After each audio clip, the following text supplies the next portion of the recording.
Calling the Borough Council meeting, Munhall Borough regular council meeting to order Wednesday, June 19th, 2019 at 6 p.m. I would invite in for the Pledge of Allegiance, Troop 4 from Homestead Park United Methodist Church. These young men and these little men here tonight are earning a badge tonight, so for attending a meeting, and they're going to lead us in the pledge. So hang on up here, guys. Once everybody gets in, we'll start the pledge up. You guys will lead us.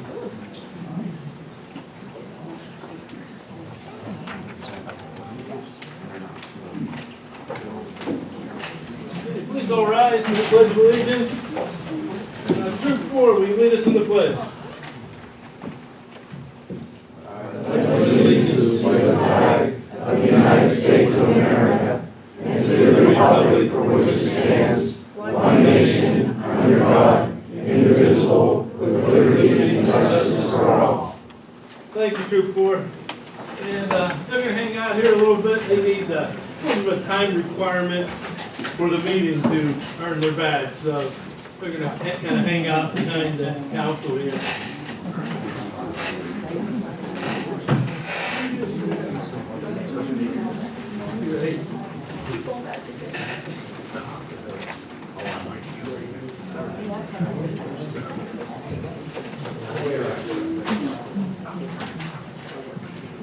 Go all the way around up to the mayor. All the way around up to the mayor.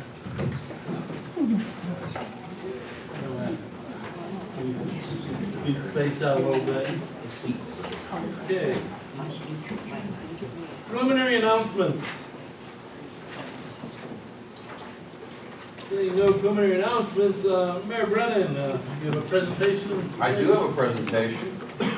I'm hoping the baseball team is here. Are they outside? I believe we're coming at 7. They're coming at 7. So then we'll do it We at can 7. stop then and do it at 7, right? Okay, Madam Secretary, roll call. Councilman Vallis? Councilman Davis? Here. Councilman Petrucci? Here. Councilman Stein? Here. Councilman Tishon? Here. Councilman Boddia? Here. President Falls? Here. Okay, we have nobody on the agenda tonight that I'll read anyways. Those are all public speakers addressing council, comments within 3 minutes. Must avoid reference to personality and personal related issues. But we do have a couple speakers here tonight. The first one is TKA Architects. I know it's Felix. What's your last name? Felix? Cardello. Please step up. All right. Good evening, everyone. I apologize, kind of trying to have the boards where everybody can see them. For council, behind the boards there's a half-size set on the desk that are the same size drawings. I mean, same layout, plan, and elevation drawings that we're going to present here tonight. So, by way of introduction,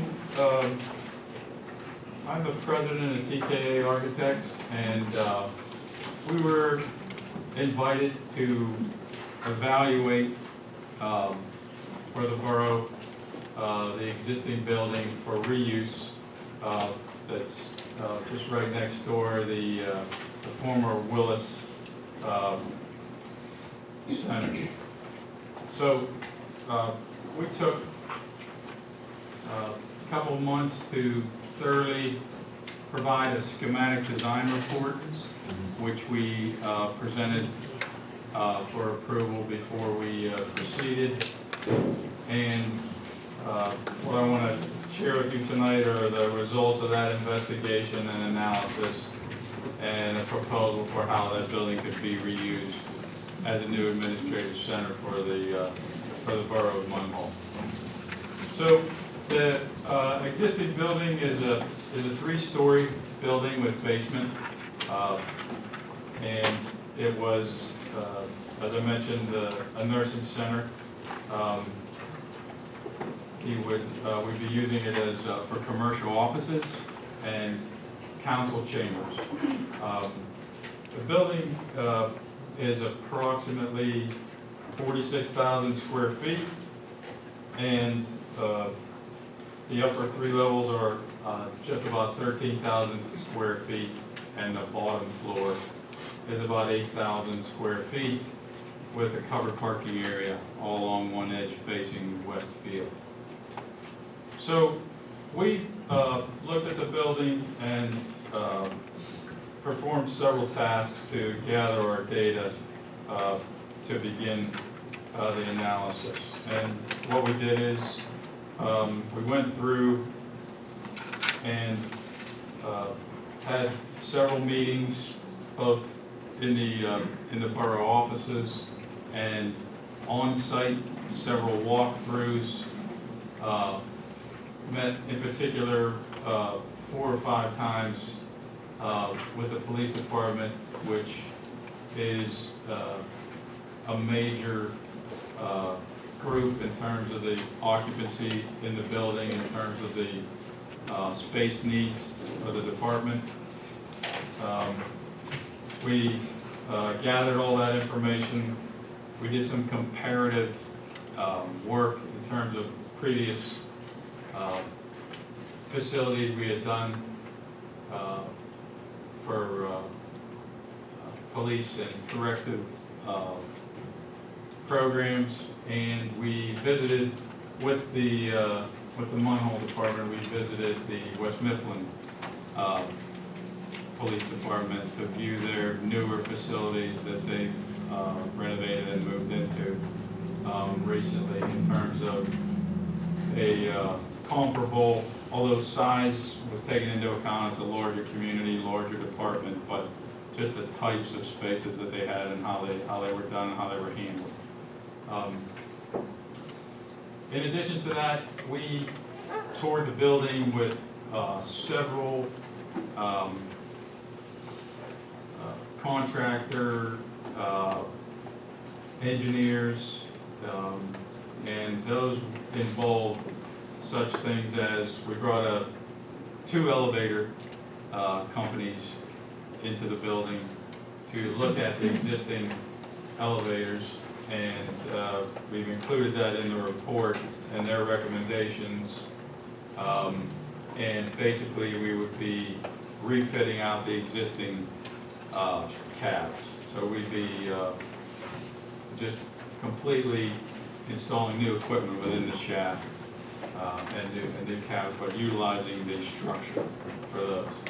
We had a roofer on site to evaluate the roofing condition and make a recommendation in that regard. We had a window contractor look at the project in terms of the existing storefront windows and the punch windows. We toured with our structural engineer that we use, one of the engineers that we use, to gain a full report on the adequacy of the structure, the loading that the building would be able to be converted to, and what would have to be done to make it appropriate for the reuse that was planned. We had mechanical, electrical, plumbing, fire protection engineers with us in the building looking at how we would renovate and what would be done in terms of new systems that would need to be provided for the building. So we looked at the exterior masonry in terms of the condition of all the facades and the brick and any other components on the exterior that needed attention, and included that in the report also. So there are a few key things that came out of the analysis, and then we attempted to put those together and look at how we could reuse the building. And one of the most important things that we found is, structurally, we would have to at least address 2 important things to reuse the building. The first would be related to the police department and public safety. When that occupancy moves into the building, it changes from type 2 occupancy to type 4 because of public safety. and we had to add lateral reinforcement to the building to protect the department in terms of an emergency, whether it's wind or whatever lateral movement could possibly occur, it needed to be addressed. So that's included in the analysis. The second thing is that the council chambers are proposed to be on first floor, and that's indicated here on this end of the building. The way that the building's put together now is the entire first floor is a cast-in-place concrete joist and slab system, so it can withstand heavier loading than the upper floors, which are metal deck and concrete slab floor systems. So we selected the appropriate area, and the final analysis would provide some information on whether or not we need to do anything related to underneath that floor area to support the assembly loading. That room would be the only room in the building that would receive assembly loading because of the large number of people that could occupy the space similar to this room. So there's analysis providing strengthening the floor area to a minor degree under there to make sure that we accommodate all the structural loading that we need there. So that was the structural evaluation results. In terms of the mechanical, electrical, plumbing, fire protection engineering, to touch on that, basically we are saying this was part of an original larger campus plan and was fed to some degree by shared assembly utilities. It would have to be taken offline from that in terms of those utilities and provide standalone utility service to this building.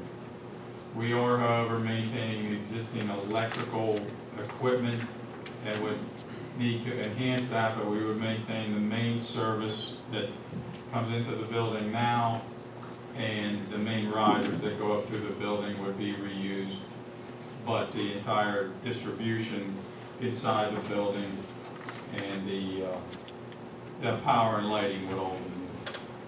Likewise, all the plumbing would be new. All of the small bathrooms related to the rooms that are in there currently would be taken out, and we would stack a pair of men and women's rooms on each floor, and in the end, end up reducing the amount of fixtures in the building. As far as fire protection, that would have to be included throughout the building to meet the code. So it would be sprinkler, and there would be a fire pump related to that. And mechanically, we're proposing eliminating the chiller and the lines that are fed into the building from the old steam boiler plant, and they would become rooftop units. And we proposed carving chases down through the building near the electrical riser closets, and they would be on each end stacked, and it would take the ductwork supply and return from the roof down to all the levels. So, given the analysis there, what we did is, again, we created an adjacency plan of how the different departments interrelate and work as far as all the different user groups and entities within the building. That's in the handouts. I had several distributed in the room, and looked at the suggestions that this provided to us in terms of how we would lay out the plan. In addition to that, we looked at existing and expansion needs for the different departments.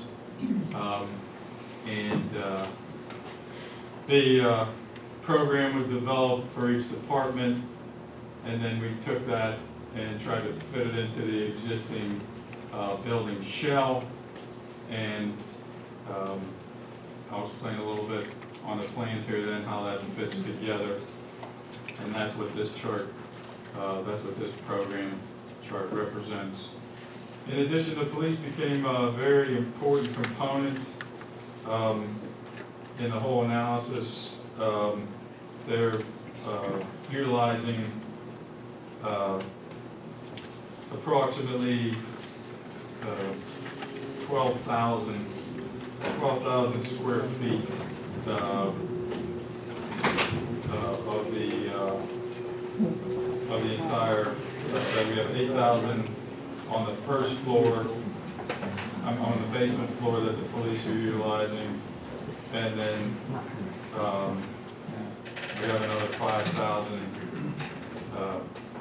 utilized by the police on the main floor, on the first floor. So about 13,000 square feet plus for the police, and they have secure areas, so they also utilize part of the main core circulation to access all of that.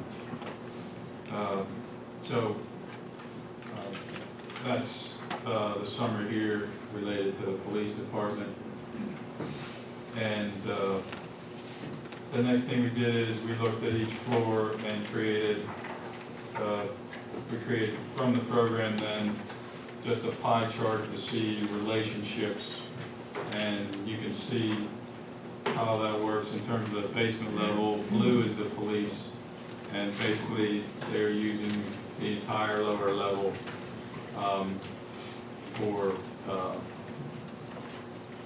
prisoner processing and holding, and then on the other side support space for the department. And then on the first floor again, and this is the processing, arrival, holding cells, evidence processing. On this side is the support space for the police. And then on the upper floor, again, it's shown in blue, is this area here is their working level with the squad room, detective space, the offices for the chief captain and sergeants, and then the public meeting area, and the dispatch clerk and conference room. So going through that, I may have skipped a few rooms. We can cover that if anybody has any questions. So again, you can see, so the basement levels police to properly meet the needs of the department with the right square footage for all the functions they need to perform. And then about half of the main borough floor is related to the police. The pink here indicates the balance of the borough offices, all groups, all departments, and functions. We cover the administrative offices, a work area, borough management, code enforcement, mayor, council chambers, emergency management coordinator, executive boardroom, fire chief, and we have some space for visitors to work, a small office here, who come in for a day, 2 days, to do work for the borough that they need space to set up. We also have on the next floor up, we are proposing the sewer authority and tax office can locate there, and that's actually the level where you arrive within the building from the upper parking lot to the main lobby, and then you travel down to this first level that contains the majority of the offices. but directly ahead when you go into that office and facing Westfield is a space for community meetings. It can be divided into two or be one space. And then the balance of that floor is available as tenant space to be leased. So you have one large tenant space here, two smaller ones here, and then the entire top floor is slated as tenant space to be leased. In terms of that space, total tenant space to be leased is just over about 15,000 square feet, which is a third of the building. So, just a little bit on the exterior. I'm going to flip these around for a second.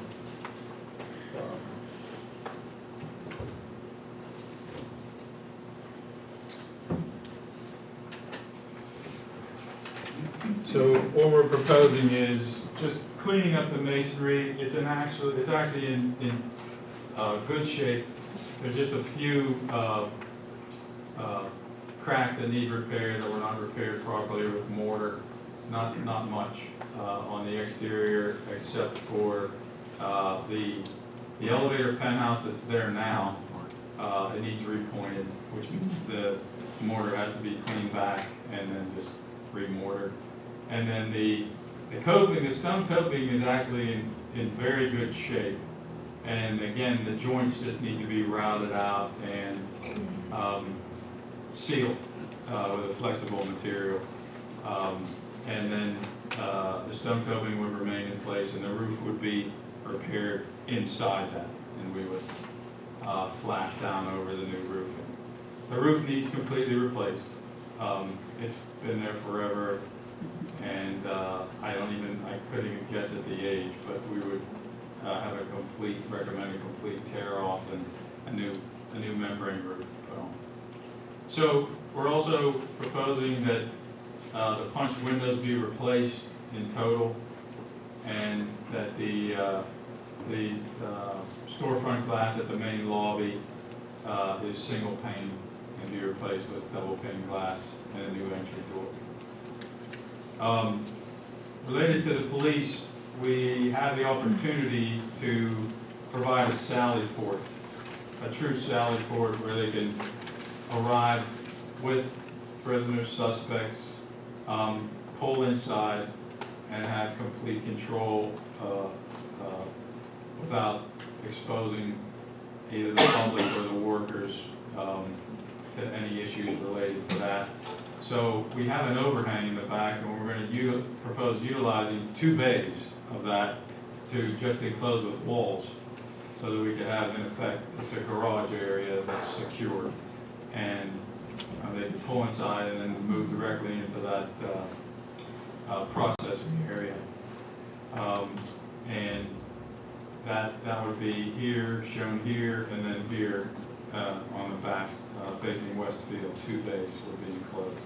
Also on that lower level for staff to arrive, there would be a lower lobby which has access to the elevators and the central stair, and we would just add a ramp on the one end of it. Right now it has 2 sets of stairs. We have to make the building ADA accessible, so we just need to add a ramp there. And then we get inside, we have elevator access to all the floors. So we meet all the ADA requirements in terms of accessibility into the building from parking and traversing inside the building. That's pretty much the exterior. We have some repair work to do on the upper end of the top floor related to the existing shed roof that was put on there where it used to be an open porch. And that's got to be corrected in terms of the roofing, and the structure is wood, so that has to be fixed. And that is the proposal for most of the exterior work on the building. I'm going to switch back to the plan.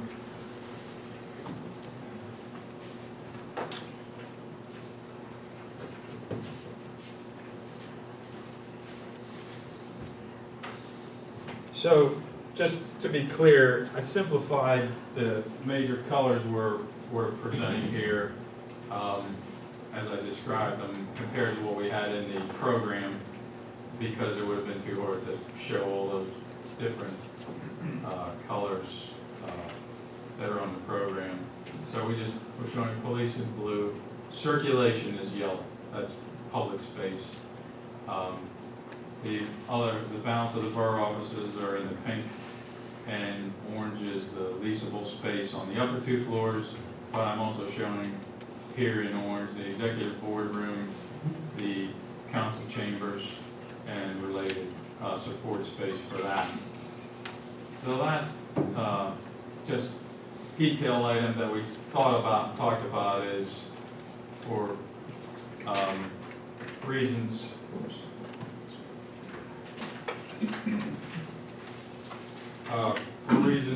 that we discussed during the project. We're proposing reusing the council desk and refitting it just by redoing the joints into the existing chambers.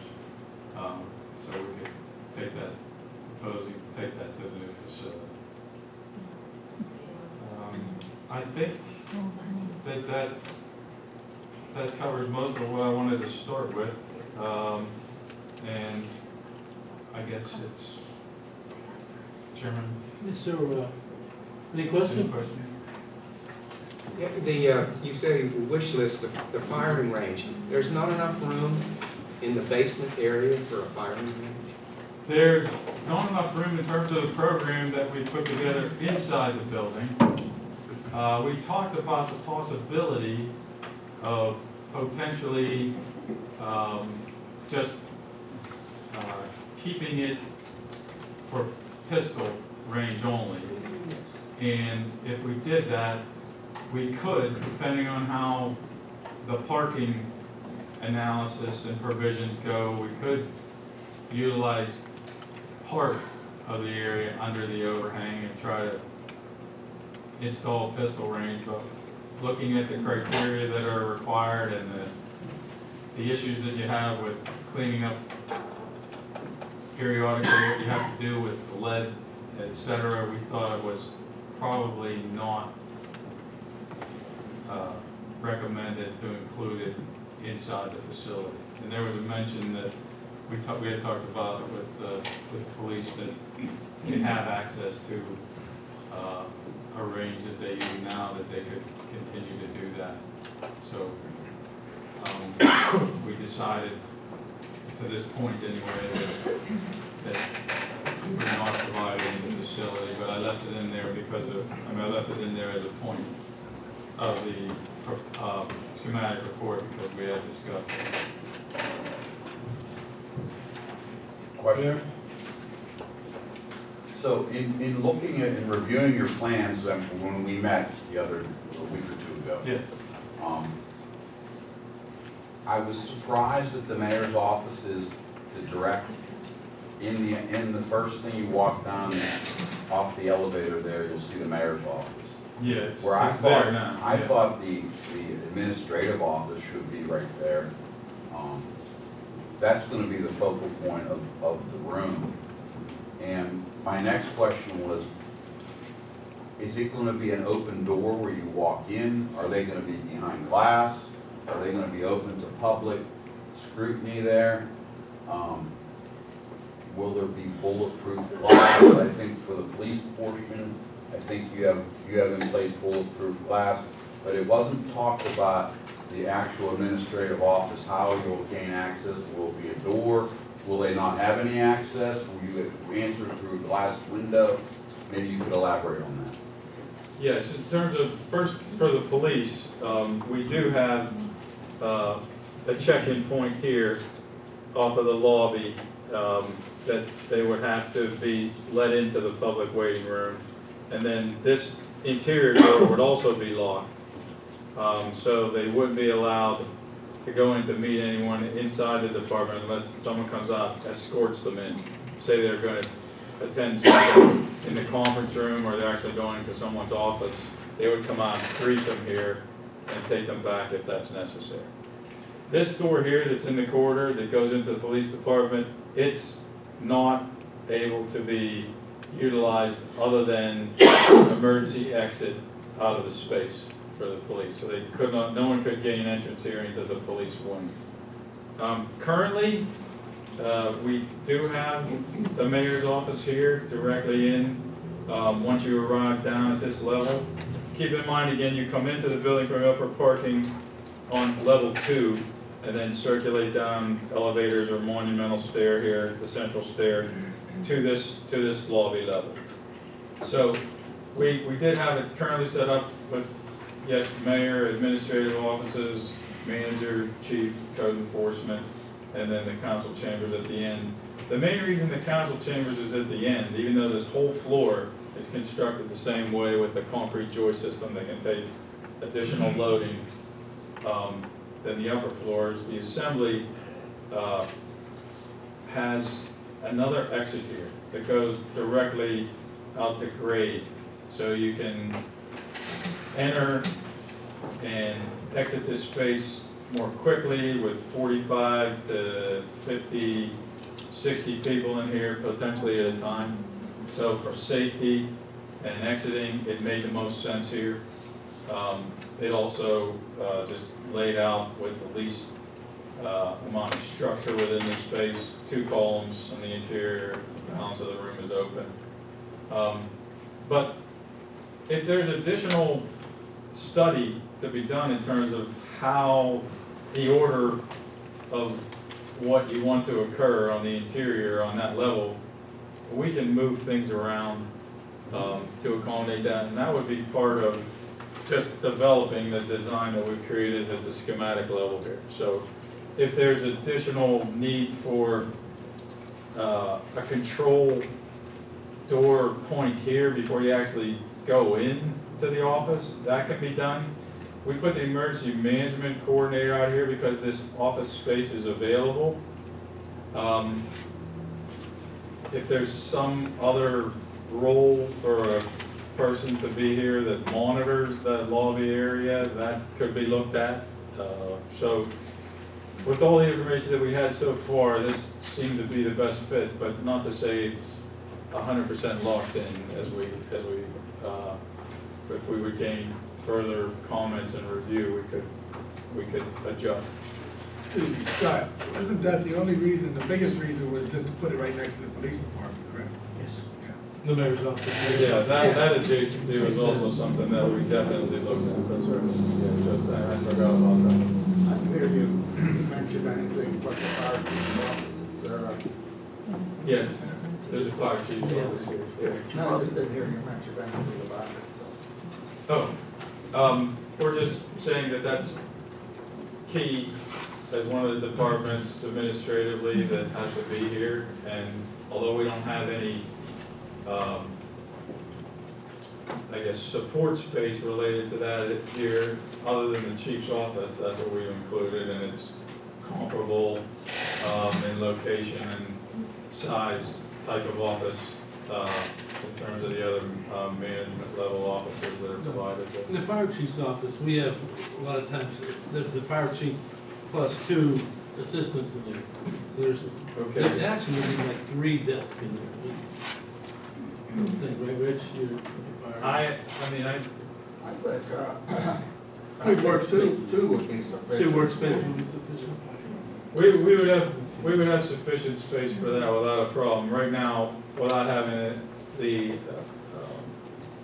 complete requirements for furniture layout and all the other details, we're providing a desk with two chairs related to that for visitors, and then a separate conference table area for 4 seats. So within that space, I know, we could easily do the 2 desks. right now, there's grant from Aaron. Yeah, I think there shouldn't be any problem fitting that in here. I mean, we're probably talking about, well, I have the square footage on that, I can tell you what that is. So, I don't know. Yeah, 281. 281, yeah. Yeah, so it's equivalent to The other offices, code enforcement's 281. Yeah. Mayor's 281, so it seemed like 281's a stand, one of the standards for some of the offices. Question. Yes. In looking at the diagrams and the layouts, it's obvious that the main floor, the administrative and the police department is in the lower level. Why wouldn't you want that on the main level where you walk right in and it would be right there for people? Every person that comes into the borough building is going to have to walk down a flight of steps or go down an elevator to come into the borough building. True, and the main reason we did it was, again, we wanted to accommodate council chambers and include that all on one level if we could, for the main space. And this floor system can support the assembly loading of that council chambers and the large conference room and the squad room that is providing space and desks for the large officers requirement there. It also gives you quicker access to actually, even though it's down level for the public, for the people working there, there's an easy way out to grade on the council end, there's an easy way out to grade on the police end, right to grade this other hallway here. And, you know, the last important thing was the way that the fit worked and arrival into the building for the police. It made sense for us to provide that basement level as their support space, and the prisoner processing. And we didn't want to separate the police with a level in between. We wanted them to be directly above and below each other. So the other thing to mention is, just related to now that I'm passing through that area, we have 2 elevators in the building. We're proposing, obviously, keeping both and refitting out both cabs with new equipment, etc. But the police would have access to lock out the elevator that connects their 2 levels, and then the public would still have an elevator to use. And when it's needed, the police could turn that over if they needed to provide additional elevator access to the public. So there would be no access to the police station from, you know, the public when a meeting's going, there's no access to enter through, only through security. You'd have to go through that security public waiting checkpoint test, the clerk dispatch. Do the van trap type doors. Exactly, yeah. Yeah. In case somebody comes in and there's a problem, they can be locked in. Right. Yeah, on both doors, so they can't get out. Right. So, excuse me, so it's like the mayor was saying, is there like he said, you're walking off the street, you know, you said you put them down one flat. Right. Is there any particular way that we could walk in, like the mayor said, not be all, like the mayor administration, that the police, they were at on the next floor down? I would, well, given what we know about the structure, I would still have to propose that we keep the council chambers down on that lower You level. can keep that, the police Yeah. down there, but Yeah. have the administration part. Yeah, this pink part could come up. Yeah, that could come up. There's no excess loading related to that. It's just that at the point where we had developed it so far, we thought the relationship was to try to keep everybody on one level, but that's not necessary. Yeah. Yeah. I mean, maybe, you know, you would be, in effect, what you would be doing would you, this meeting room space that we had earmarked here for the community, you would take this bar of space here and drop it approximately almost into that same area, and that could be off of the upper parking lot. So maybe that's a flip-flop that can be made. They're not far off in total square footage, one for the other. The admin's a little bigger, but you could just take that community meeting room and put it down there next to the council chambers, and that would work. That could easily work, actually. So if it's not necessary for the offices to be on the same level, or it's not an issue as the council chambers and executive boardroom, I mean, in effect, you don't have that here. Right, we don't have that now. So it could operate in a similar fashion. Yeah, and at the level where we are in schematic design, I mean, it's not an issue to. Right, that's it. Now's the time to talk about it. Right, exactly. Are we permitted to ask questions? We got a couple, I mean. Yeah, Jim, go ahead. yeah, I have a couple questions pertaining to the structure. Like you mentioned, the first floor is the cast in place, the other floors are bar Steel. joists with Steel. composite deck. Yeah. At one time, I believe they were all protected with a cement mortar plaster was used throughout the building. Yeah. Now, I know in various places, a lot of it's exposed. Do you anticipate there's going to have to be additional fireproofing materials to bring the building up to the newer codes? Yes, I believe we're gonna have to do some spray on fireproofing on the. And then the upper deck has nothing, being that it's a metal deck. You anticipate a lot of replacement of the decking because of the water that's been coming in, causing breakdown and rust and that. Not a lot. Structurally, what we saw is just, this is the stair at the. Well, at the one interior. stair I know is falling apart, the masonry. That's the But one. the that one goes through air the roof. up on the roof, Yeah. the Yeah, masonry is all we broken walked down. through that several times, so it's actually, believe it or not, mainly just plaster damage. And, Yeah. well, that can be completely repaired. We would put a new roofing on it and new, What would be done cover to on bring the it up side. to the new energy codes, both the roof and the wall areas? To bring the building up to Yeah, the new energy codes? Well, we're saying, when the demolition is done on the inside, the thoughts currently are we would have to add insulation on the exterior walls, and we're providing the new windows.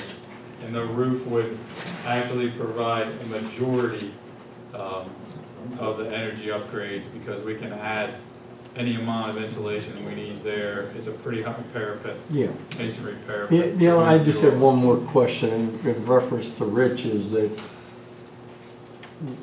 to make a move like this is supposed to improve everything. And if I go there and I gotta go down an elevator or steps, I only have to walk up 6 or 8 steps over here. Yeah. And if there was a loss of power, an emergency, ADA access would be compromised, how would that all be handled? Well, we're proposing that this has an emergency generator. It would Well, have to- yeah, but I mean, the you know, elevators man, would be- everything breaks down. Yeah, I mean, but I'm saying a new emergency generator is required, and we would have to power the elevators, at least one elevator, and we would have to power the emergency lighting and the smoke alarm life safety systems with that. It There's just, it would actually- be, Yes, there's actually a generator in the building now which can't be reused. We checked it, it can't be repaired. We're required to be in compliance with all modern building code standards. And we'll- Yeah, we would be, I mean, it would be, the proposal is to demolish the interior partitions completely, and it would be completely fit out as if it were a new building on the interior. So we'd have to meet the 2015 IBC building code. Regarding the council chambers, Yes. in relation to this room that we are using right now, is there a parallel, is it larger? It's a little larger. We're providing 45 seats with expansion area here to add more. It would actually In be, addition to the council? yeah, 45 seats in addition to the council desk, yeah. So the room is going to be more than 50% of the room would be devoted to seating, as opposed to this is kind of maybe a little more than 1/3 is devoted to seating. And the desk would be a flatter curve, so there would be more space that would be accessible for seating. than this open area here. One question. Yes. I'm gonna get this off the table right off the bat. Do we have a projected cost yet on the plans that you're introducing overall? What is the projected cost of your, demolition and everything like that? Because that's the biggest question on everybody's mind. Yeah. What's the projected cost? I think the demolition cost is something that we're going to talk about in a little bit, but as far as the proposal for the renovations, in addition to the buildings, we are right now at an estimated probable cost of $5 million. Ooh, that's way over the engineer's estimate. Is that the overall cost? That's overall, yeah. That's dead. I have a question. I actually, two questions. One question is, there was an analysis done by, I don't know what professionals, they were coming in way under that, okay? The second question is, you've evaluated the existing building and that, and I know in this building houses a fire department, it houses a rec room for the fire department. In your professional opinion, could we accommodate all these, without getting into the real estate business of renting tenant space, could we do it with a renovation of this building? Bring this building up to standards? I don't know what the square footage of this building is, because they had that incorrect on their original report. Yeah, we did not do the analysis on this building, and I really don't want to speak incorrectly about, in terms of answering your question, but I would need some time to look at that and actually give you a true report like I did for this building. So I don't think I'm prepared to answer that question tonight here.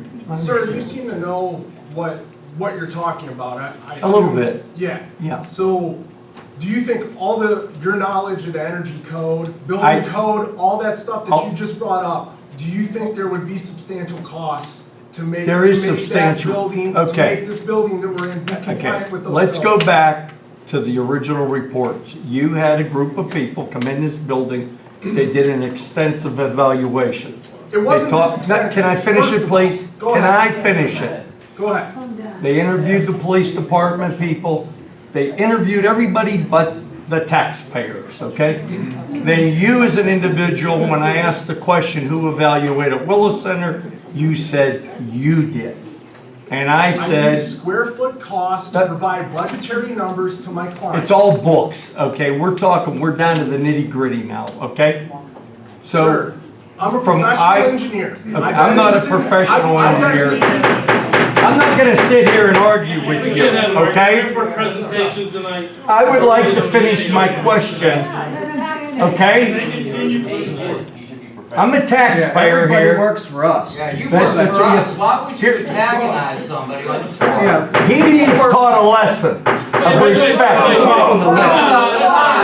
Not council, not engineers. Hey, gentlemen, Don't attack. he did it at the last meeting I come to. He People don't need to be did. attacked. Here's what I'm saying to finish out what we were told. He is an individual that did the evaluation at the Willis Center. Because I questioned what I saw and what he said. The roof was in shambles, the wind is, the energy code, and then the evaluation he had was, I think it was like $3.5 million, what was it? To utilize the building? $3.6 million. That was a guesstimate, right? It was, yes. Okay. I It wasn't disclosed near, that. but you, whoever, were able to come up with the $9 million for this building. The second thing was you included a 15,000 square foot addition to this building when the police only need 12,000 square feet. That's what's a little confusing here. We're not talking apples to apples. My only feeling is, at this point, because there's so many ambiguous costs, we need to spend a couple more bucks, have a reputable firm like TKA do an evaluation of this building. So we're comparing apples to apples. I think the historically significance this building has, it has a lot of potential. And the old part of it, limestone's in better shape than the handicap ramp because it just wasn't built to the right standards. The next question is, if you move to there, what happens here? Because I remember the old Munhall High School sat there a long time till somebody come up with, that's all I'm asking. I don't see, this is questions council people should be asking. Is the stewards of our tax money. That's nothing against, I think you picked a great firm to evaluate.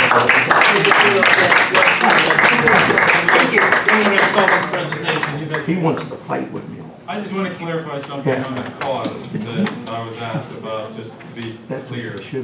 So, we looked at this in terms of several different viewpoints. We looked at comparable construction costs. We looked at specifics in terms of what our engineers recommended and the costs that they assigned to what they were saying needed to be done.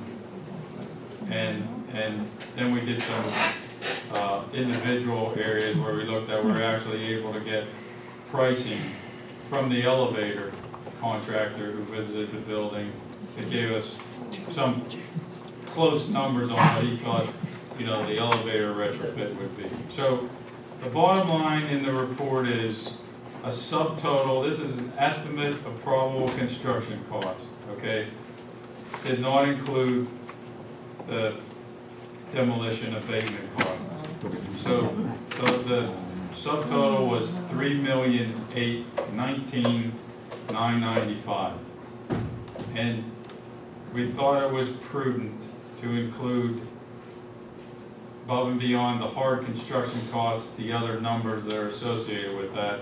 And what we would normally include would be a bidding contingency for unforeseen items, etc., that would be part of the contract, and we placed that at 10%. So that's $382,000. And we had general conditions, contractors, overhead and profit would also be 10%. In addition, owner's contingency, which you would carry in case you wanted to address things that the borough needed to add to the project as it went forward. We placed 10% there.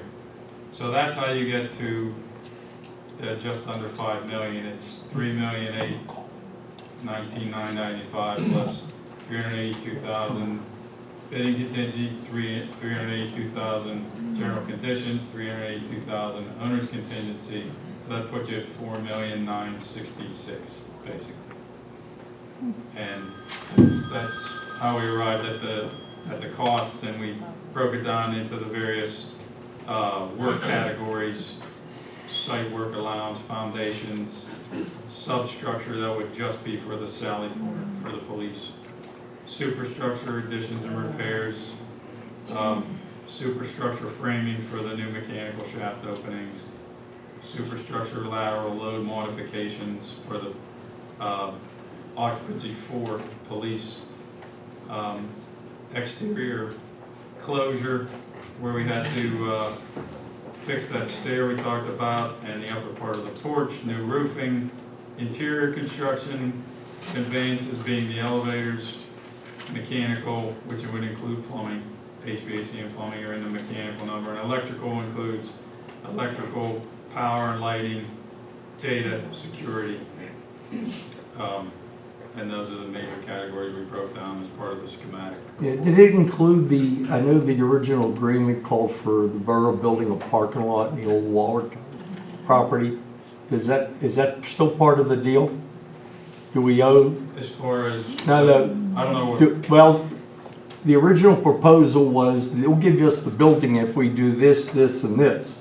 One of them was to build a parking lot at the location of the old water tower. Is anything figured in for that? Well, in terms of parking, the way No, you might not even know about that it. part. This is We part of gave it. them the easement. We gave them the easement of what we needed to do. But in that agreement, it was in there that we had to build the taxpayer. Okay, Is that cost in any of these figures? Where's it at? Yeah, where's it at? There was a parking lot that was gonna have to be built on vacant property. No, that's not in Felix's. What's the projected cost of that? 200,000, we gotta, So now we're at $5,200,000. if everything goes contingent too. If everything goes perfect, is what it is. That's all I'm saying is, everybody gotta be honest with each other and exactly what has to happen. And with I could show you articles of other communities, Menneson's one, they come in, did a great story, sold a medical office building to the borough. The taxpayers are now bearing that cost. And nothing that they were told, like renting space in that, ever panned out. Might not. What's that? Might not. Well, that's what I'm saying, I don't think, me as a taxpayer, think we should be in the real estate business. That's all. Question. So, your scope is for the building, but what about the utilities being brought to the building? Did you take that into any consideration? Because it's gonna be a standalone building, which you mentioned earlier. So, there'll have to be new water lines brought in, new gas services, new electric services and all that stuff. Is that in your cost analysis as well, or is that something separate than the actual building? Well, we've included, let me just run through what we're talking about here for the MEP.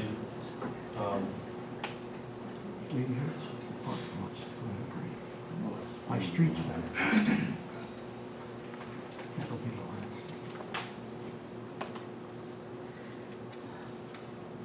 Just want to pick up the right words.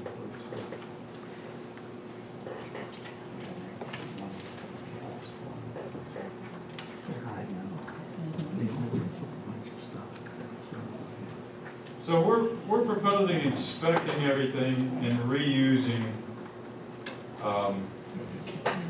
what can be reused, and then if upgrades are necessary, we would have to deal with that. But we haven't done, as of yet, we haven't done any video work in the sewers, for instance. We haven't checked storm or sanitary, but we know the building was working back when.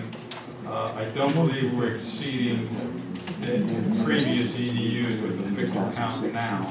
Probably not. So I think we're okay as long as the main is in good shape to the street. That's what we have to do. That we have to do the video. But in our cost, we've included the mechanical, electrical, plumbing, fire protection portions of the report here, the way it's described. Of the building. Of the building. Right, so I would think you would need to have new services brought into the building just because of, certainly the gas lines, the age of them, they're not gonna hold a test, they're gonna be deep and renewed. Fire protection load. Yeah, don't know that yet, but again, that's why I that's think. the other reason that we included what I feel is a pretty substantial contingency at 10% each for the project and the owner's contingency to deal with unforeseen conditions like those. Well, right, and I understand. Mr. Barker brought up the question about parking over there, and driving up there during the days, now, there's not a lot of parking up there as it is. I'm wondering, once there's municipal people there, and people working there, and I understand the building across the way is being sold, there's gonna be tight up there. Not gonna be a lot of space there. Well, I mean, in terms of, I think the thoughts that we've had so far is that, the employees, obviously, recommendation would be that they not park where we expect the public to be on that upper arrivals level, and they would park on the lower level underneath, or in the area down near the Department of Public Works. Yeah. But, I mean, we think, based on the square footage, it's 46,000, counting all the cars in the three areas, upper lot, lower covered, opposite side of that lower covered, which I believe during the day is available for parking. it's like a double loaded drive there with underneath the building on one side and against the field side on the other side. And then the lower Department of Public Works area, I feel like we're probably just about right at the number of cars required for the square footage. What's the actual occupancy maximum when the third floor is full, the fourth floor is full, second floor, and the police department? Do you have a number on that roughly? I'm just curious about the total occupancy. Well, you know, normally this would be business use. It'd be business use with a mix of the assembly would be the only room that would be different, where we would look at the actual, we propose an actual count for the council chambers. So we could post that at 65 or 70 and say that's the limit on that assembly space. You think code allows more in there. Hey, I'm trying to listen to him. Keep it down over there. So we're saying, you know, 46,000 square feet minus the council chambers, business use. Does business use count, what, 30, 40 people on each side up there? 30 people? I don't know. Again, I would say we'd be looking at how we're utilizing it here and just do, you know, if we're talking an actual count, we can compare that against what the square footage will allow. I don't know what an office use would use, that's why I'm asking you that question, honestly. Offices could have 50 people in an office, you could have 30 people, 20 people, I don't know. That's why I was looking to you to give me a number. I can give you that one, I can get you that. Okay. Does the fire department usually say what an occupancy could be? All buildings have that off. The UCC goes off with use and the square footage. Right. So what the occupancy load could be, and each room should have an occupancy load too. Yeah, I should have that, but I don't with me, I get that to you. That's okay. Right away, Mayor. Just a question. Is that going to include parking for the proposed tenants on the second and third floor as well? Yeah. Yes. And then a larger question is just whether some type of plan is being worked on to market that space by the council. I mean, the borough is essentially going to be a landlord, right? Yeah. That's the plan, I believe. If they would move in there, if we would move in, we would try to bring some renters in to help pay for the costs. Turtle Creek Valley would like to take the top floor. Chatham University has interest in the second floor. Wasn't Turtle Creek's contingent for down the road? It wasn't right now. But I'm saying in the original paperwork that I read, and they wanted us to hold a special rate for them. That's why we need to tell everybody that. I can't remember what it was, but it's well below the market rates that they want to be able to rent that building. Right.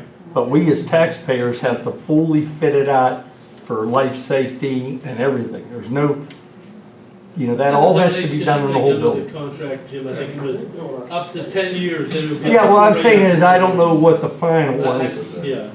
There's a lot of hidden things. The And square I footage rate would be lower the first year, the second year. I won't say any more, but one thing. Our infrastructure in this town is crumbling. The only thing that's nice anymore is Westfield. Wood Hill has had a lot done, and it's been paid by another charitable organization, not the taxpayers. Our streets, sidewalks, curbs, you name it, oh, I see some money. It's crumbling. I would rather have a half-decent road than take an elevator to go to the borough building. Thank you. And no, I think before we keep spending money, we need to entertain, to tell Turtle Creek thanks but no thanks, and direct the architect to start looking at this building before we start wasting another Let's penny. handle some other questions here. Some people have had their hands up. I know it's a good idea. Yes. You first, Susan. Does your plan include splitting the utilities for the rental spaces? Yeah, they would be separately metered. Yeah. Okay, and do we have anything to close off the rest of the loading dock so that somebody couldn't get underneath it? Like you mentioned, the Yeah, side that's space. not, we weren't planning that, we were planning that, using that parking. I mean, Right. that would be covered parking. But, I mean, okay. I won't go into it in a public meeting, thank you.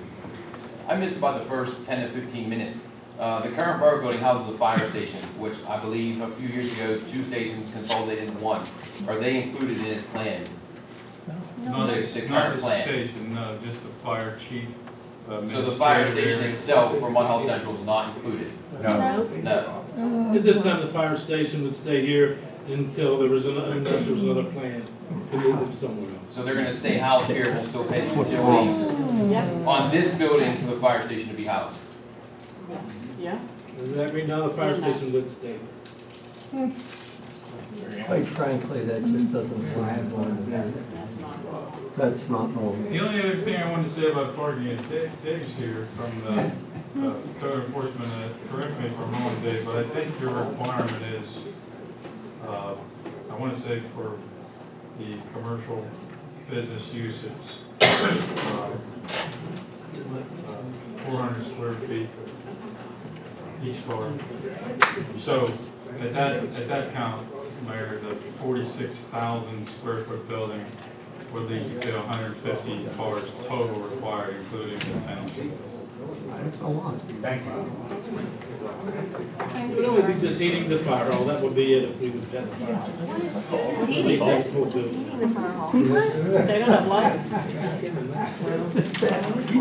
much question, Dave, guys. Each of those bays is underneath, you're saying just underneath the building, we can see that. On top, everything. Yeah. On there. I don't, How much space is available right now? I can tell you, we can park about 20 cars underneath the building on the lower level. Okay. On the upper level, probably closer to 30, 40 cars because it goes all the way down the ramp and past the building on the other end. How many office spaces are And you there? probably have another 50 against Westfield. And How then, many office spaces are there? how much office How many, space? how many, how Square many, feet? 10, 15, 20, how many offices? Oh, we really didn't break that down in terms of offices. I can just tell you that, the total square footage of leasable area, I have that. But you could figure out cars from that. I mean, it's about 16,000 square feet of leasable space. I'm estimating maybe about at least 15 Well, that's, possible businesses renting the place. yeah, I'm not sure. And, I mean, and it each would depend business on the will have size. about maybe 3 to 5 cars. So do the math on that and add that on to the parking that's up there now. Where are you gonna put it? Yeah, I'm saying, I believe that for the most part, that the tenants in the building would probably not, it would be recommended they get the preferred parking. We would want to have that to serve the public and visitors, but that would be on the lower level. And again, we haven't done the parking layouts yet. We're still working on that.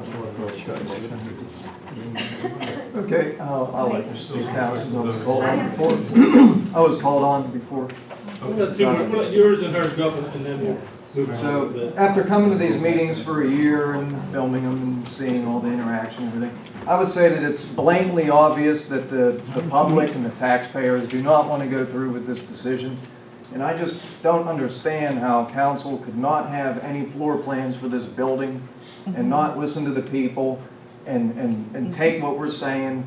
And that goes for everybody. I would say if it's 90% to 10% want to stay in this building. That would be my number. So I think that we should do due diligence here and look at both buildings, get floor plans and everything involved for this building before we take on a $5 million that can turn into, who knows, 8, 10. Maybe we could just keep going up. We need to look at this building before we do anything over there. That's my opinion. And everybody else is too, I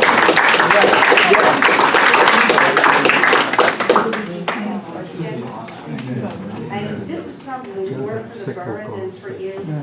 That drive that goes up between Willis Center and that hospital, who owns that property? And you said that that property is up for sale. What if they tell you, after you've done all this work, sorry, we own this brush, you can't use it? Who owns that drive? Normally that's handled, Joe, I don't know if you, That's what I'm asking. Who owns it? Ma'am, I can answer that. It's owned by Turtle Creek, and we have a permanent recorded easement that we have the right to use that and have reserved parking, and that's something they're bound by law to follow. So no matter, even if a successor buys it, that they're still bound to follow that. So that's protected. So you would have permanent use of the Absolutely. Who shares in the maintenance? Okay, thank you. Thank you. okay. Felix, thank you very much. You did a great job. And your plan was very good.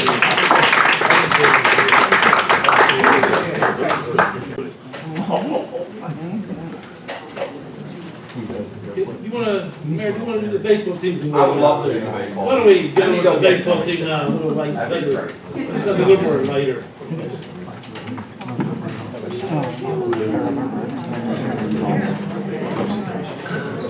What's up, buddy?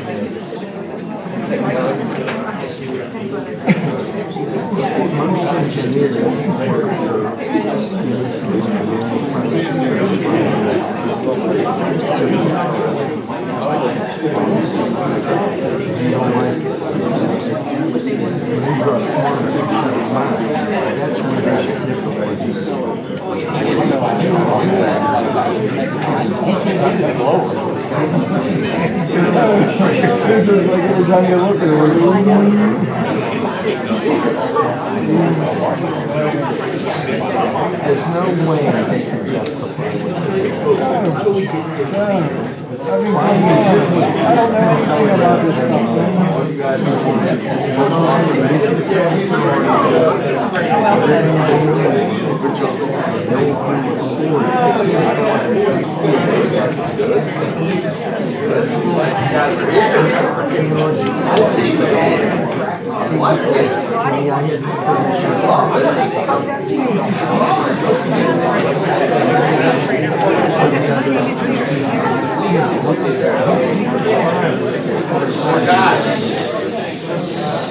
I am so excited that our Steel Valley baseball team has come and every player is here.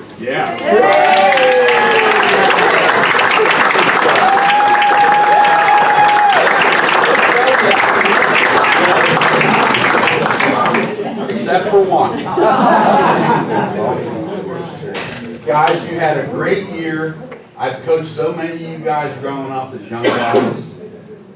I was so happy to see you guys play. I only got to see you guys play a couple times this year. My son was playing each time you guys were playing, and I was following you guys. You guys had a great year. You're the section champs, right?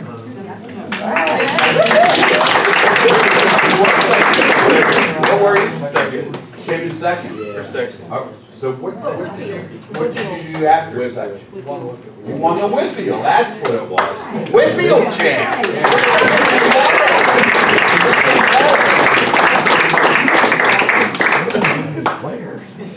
So, honestly, I'm going to read my citation to you guys, okay? It's in recognition of you having a great year. I'm so proud of you guys. All three hold it right there. Someone can get a picture of this for me too.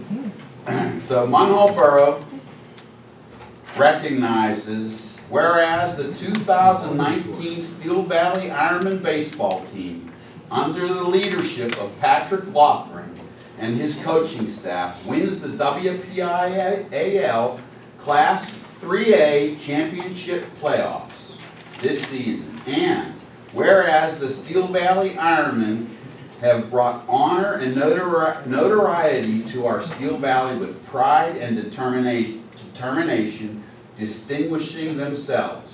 And now, therefore I, Mayor Richard Brennan, on behalf of the officials and the citizens of the Borough of Munhall, hereby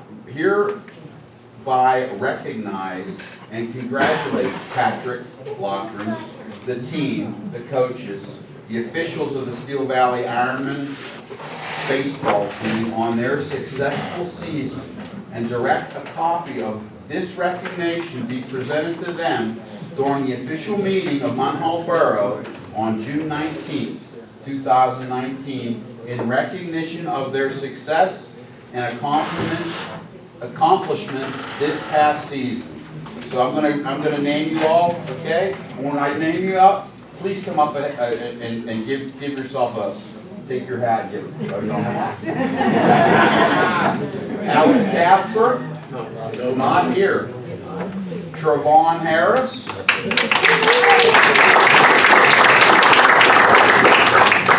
Nick Harhide. Come on. Josh Fossick. Josh, where you at?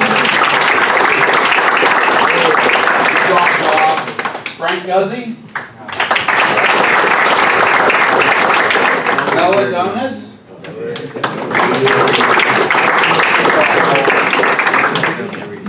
Brady Miller. Andre Good. Jayla Lemmer. Zach Warrior.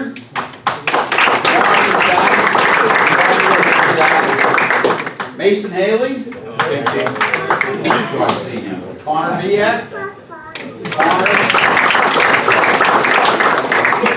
Jacob Baez.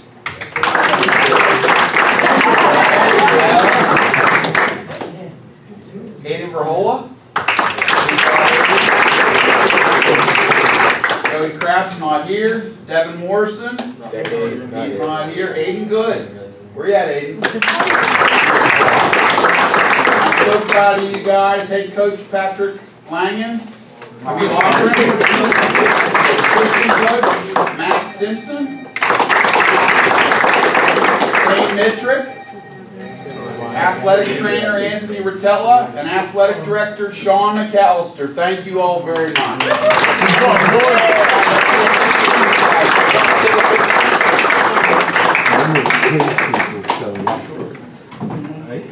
You ready? Everybody smile. Boy, girl, boy, girl.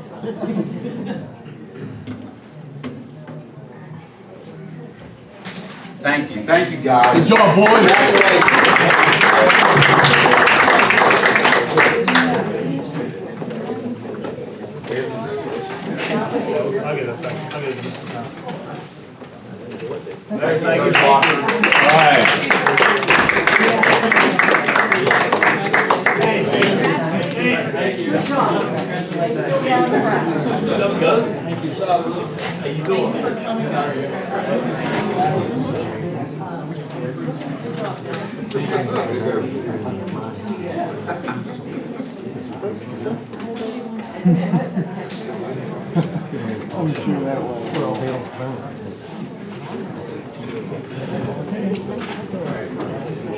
Okay.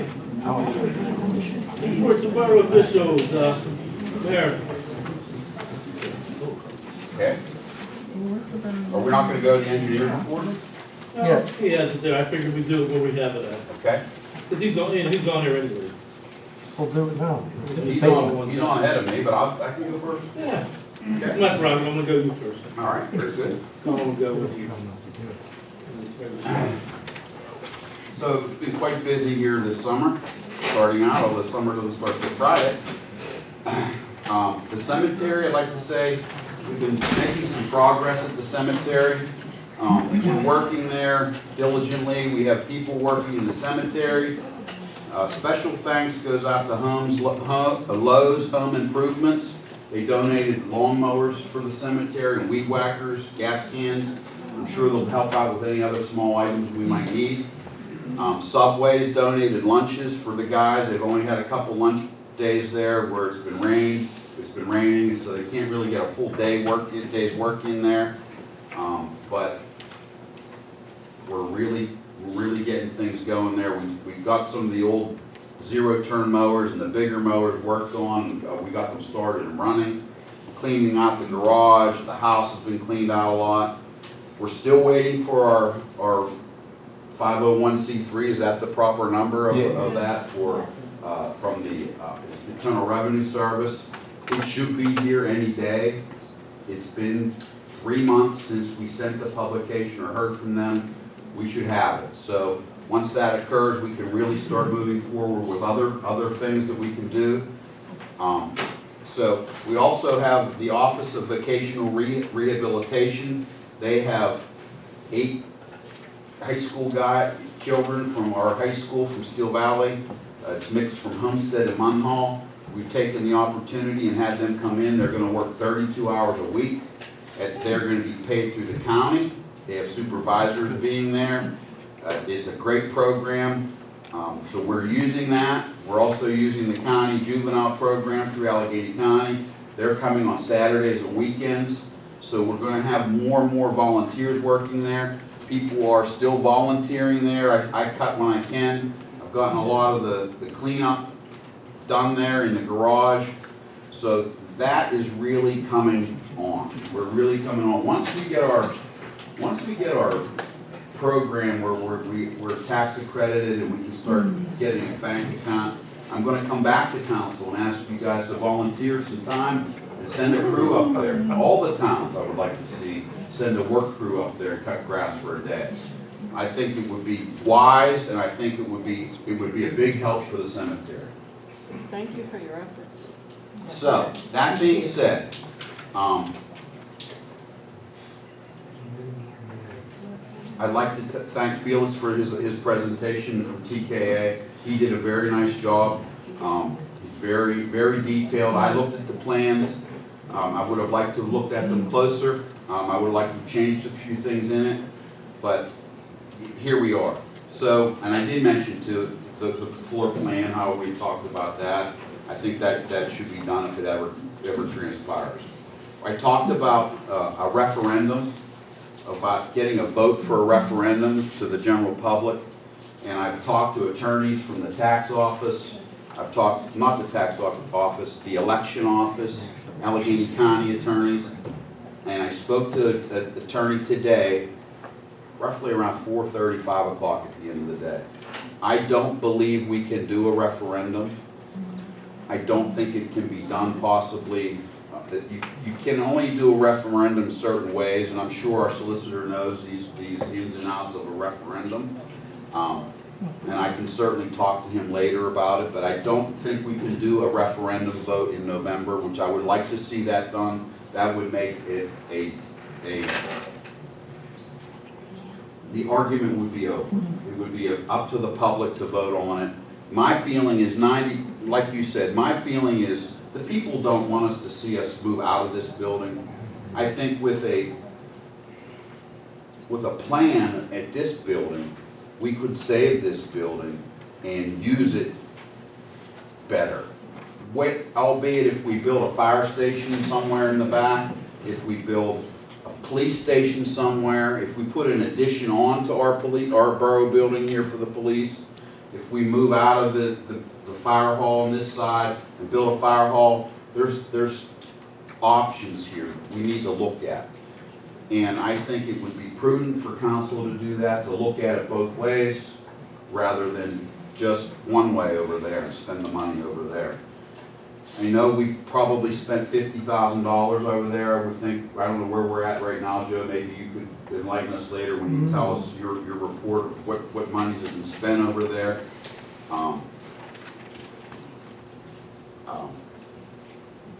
The demolition portion, Colin's going to go over that.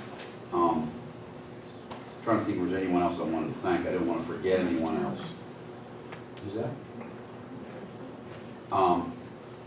So,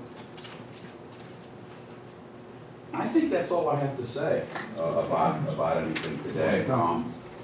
As far as the borough building versus Willis Center, I think the people want to stay in the borough building. Thank you. Thank you, Mayor. Okay, Solicitor report. Thank you, Mr. President. First item for the public's information, everyone, well, most people here are probably familiar with the long effort that council has made in an attempt to sell the vacant land down at the waterfront. It's the former junior achievement property. We finally did find a buyer through a massive Eastern regional advertisement, Nuvo, who was interested in putting self-storage there. Unfortunately, they backed out within the time limit. I'm just going to read the letter for the public. It was directed to the borough manager. It says, I want to thank you for the work and support you provided to facilitate the development of Nuvo self-storage facility. This collaboration facilitated our comprehensive diligence efforts to develop a site, including Alta survey, single and multi-story site and architectural plan scenarios. Phase 1, soils, geotechnical investigation, zoning, title, waterfront association jurisdiction / approvals, construction estimates, and ultimately project feasibility. They did a lot in their due diligence. The letter goes on to state the desired product of our analysis is a viable self-storage business. In Munhall's case, our diligence produced site and building costs above Nuvo's projected underwriting thresholds. Despite our exhaustive evaluation of alternative building scenarios, we were unable to achieve a feasible plan. We hope for a better outcome. That's why our out-of-pocket diligence costs amounted to roughly 25% of the purchase price. Sincerely, and it's signed by the project director. So what they're telling us too is they spent, roughly 25% of the purchase price was $300,000, so they spent approximately $75,000 in their due diligence. So they were serious about going forward with this, but in the end they thought it was going to be too expensive. So we're back to square one, unfortunately. Of course, we still own the land, and we have no realistic interested purchasers. So, Greg, did they supply us with geotech, the studies? They did not. They did tell me. We need to get them from them. Yeah, they did tell us verbally, they did say they would share that with us, the environmental studies, which would be important for us to have, because now we have a duty to disclose any possible contamination issues, and they've indicated there are some issues there which we would have to disclose to a prospective purchaser if council decides to move forward and try to sell it again. So that's a good idea. Maybe Joe, you could reach out to them and ask them if they're willing to share that information with us. I think that might have been part of the. I think it was part of the contract. Yeah, the yes. contract that they have to provide that. So that's the update on that issue. And then secondly, for council and the mayor, and I think everyone should be aware of this, I did draft a proposed ordinance, and I tried to make this as broad as I could with regard to regulation of animals. You'll recall for the last several months, we've had some citizens coming up raising issues about a resident that has horses, and apparently there's odors and things which I haven't witnessed, but in any event, we don't have any regulation regarding animals at all. So, and we are permitted to regulate that. So I drafted an ordinance based on the comments I heard from council and the mayor during this process, and this is just a starting point, so I can make any changes. And it's not for the public yet because we're not even ready to discuss what we ultimately want to do, but I just want to let the public know we're trying to move forward on that, get some regulations in place that will be acceptable to the mayor and council for ultimate approval. And this, because it does involve zoning, will ultimately have to go to the planning commission once we're satisfied with the regulations, so they can consider it as well, and then come back to council. So it's still going to take several months to get this done, but that's what the law requires. That's all I have for tonight. Thank you. Thank you, sir.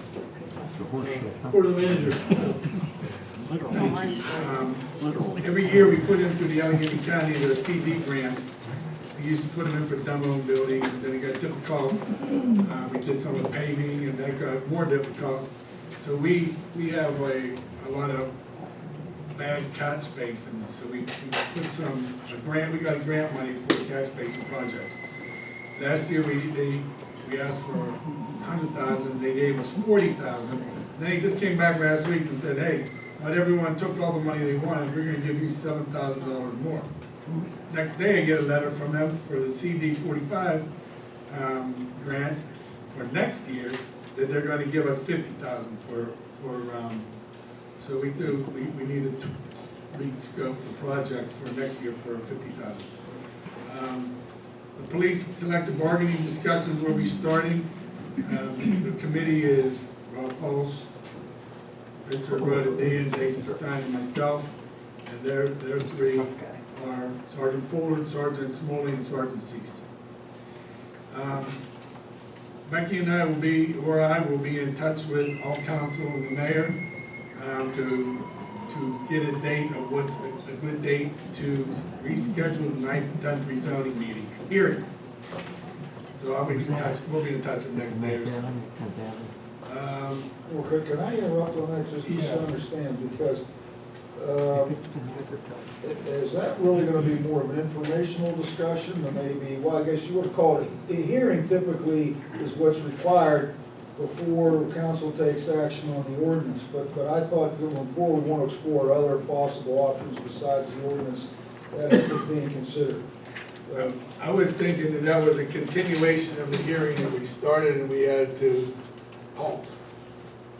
Well, we did because of the time, Right. because we had the kids here that night, so, yeah, that's why I'm just talking out loud, because the public's here, I recognize familiar faces who are interested in the issue, but there was also, because there was so much opposition from the public, I had talked to some of the members of the public after the meeting, and about some ideas I had that were different from what was being considered, that might satisfy both sides, and I had explored them a little bit with Dave, so we thought it would be a good idea to involve the public in that discussion, and see if we can find some common ground that will solve the concerns and maybe satisfy most, if not everybody. Can we do like a workshop, just a sit down, doesn't have to be a per se hearing, just a general meeting, invite the public and sit down and talk about this before you have another hearing? Yeah, and I think, maybe, and I don't want to speak out of turn here, but that might be a better idea. And then, because I have a feeling I'm gonna have to redraft what we have, just based on the concerns I heard from council and the public comment, and come up with a different solution to this issue. There is a problem there, there's a limitation on use that is reasonable and needs to be addressed, but there's also serious concerns about the residents down there that have to be addressed. So, yeah, I think that might be a good idea. We could post it down in the area that was to be rezoned and have a public meeting and discuss. I'll certainly comment on my suggestions about possible solutions, and maybe we can find some satisfactory way to resolve this so that the next time we have a hearing, we don't have a lot of upset people. Rather than have expenses, hearing, Yeah. stenographer if we would need it, have a Yeah. brainstorming session with the residents and the council. Can I just add one other thing I'd like to talk to you directly about, and I've talked to Dave about this, that we need to also look at the rooming houses and see if we can change the zoning on rooming houses and how many people they're allowed to live in a house. Because from what I remember down at that building down there, we could have unlimited people living in there. It's kind of vague, isn't it? You get 600 unrelated people living in a house. I think we need to look at that and make it, if it's How many people live in that R1, church? we need to look at our zoning and see what we can do with that as well, and make it a little bit more restrictive instead of having a single-family house and having 6 different people living in it. Maybe we have 3 people living in it with like 3 bedrooms was what David said, which is a compromise, which is a good compromise. So maybe we can bring that up and talk about that at that time too. I'll discuss whatever the council and mayor want to discuss. Thank you. There, what about that church at Clifford of Rock? How many people are living there? Well, that's There's more than 6 there. that's way before our time though. Dan brought that up a long time ago, how many people were I there. know that, and it's a problem. Drive down there. It's bad. It's terrible down there. I don't know that you can change it. They're there already. I don't know. But isn't there a number? There's got to be a number. So, yeah, let's look at it. I'm more than happy to go look at it. Can I make one comment? All I'm asking is that No. time is expedient, that's all I'm asking for. Yeah, and the effect of it, can we have the meeting? It was 5 weeks ago. Yeah, I know, I mean, our clients now are starting to look other places because it's been a year, and so, that's all I'm asking. Make a decision, yes or no, it's fine, but it's been over a year since we applied for this, and the previous year, we sent several people up here to the offices saying, can we put in apartments? I'd like to buy it, I want to do this, and they kept saying no to the zoning, and then finally they said, you know what, maybe we could do something with the zoning. And that's been a year since we hit that. So we had someone sign, and they took extension after extension after extension, 3 90-day extensions. We could do something And right now after. I'm just looking for, We could do something right after the 4th, do you think that would be too long, or? Because the next 10 days may be tough, because you may not be able to, the short notice, you know, by the 30th may be tough. Also, with all due respect to you and the others, I mean, I think there are significant enough concerns around this that we can't let the process be driven by one group wanting to wholesale change the zoning.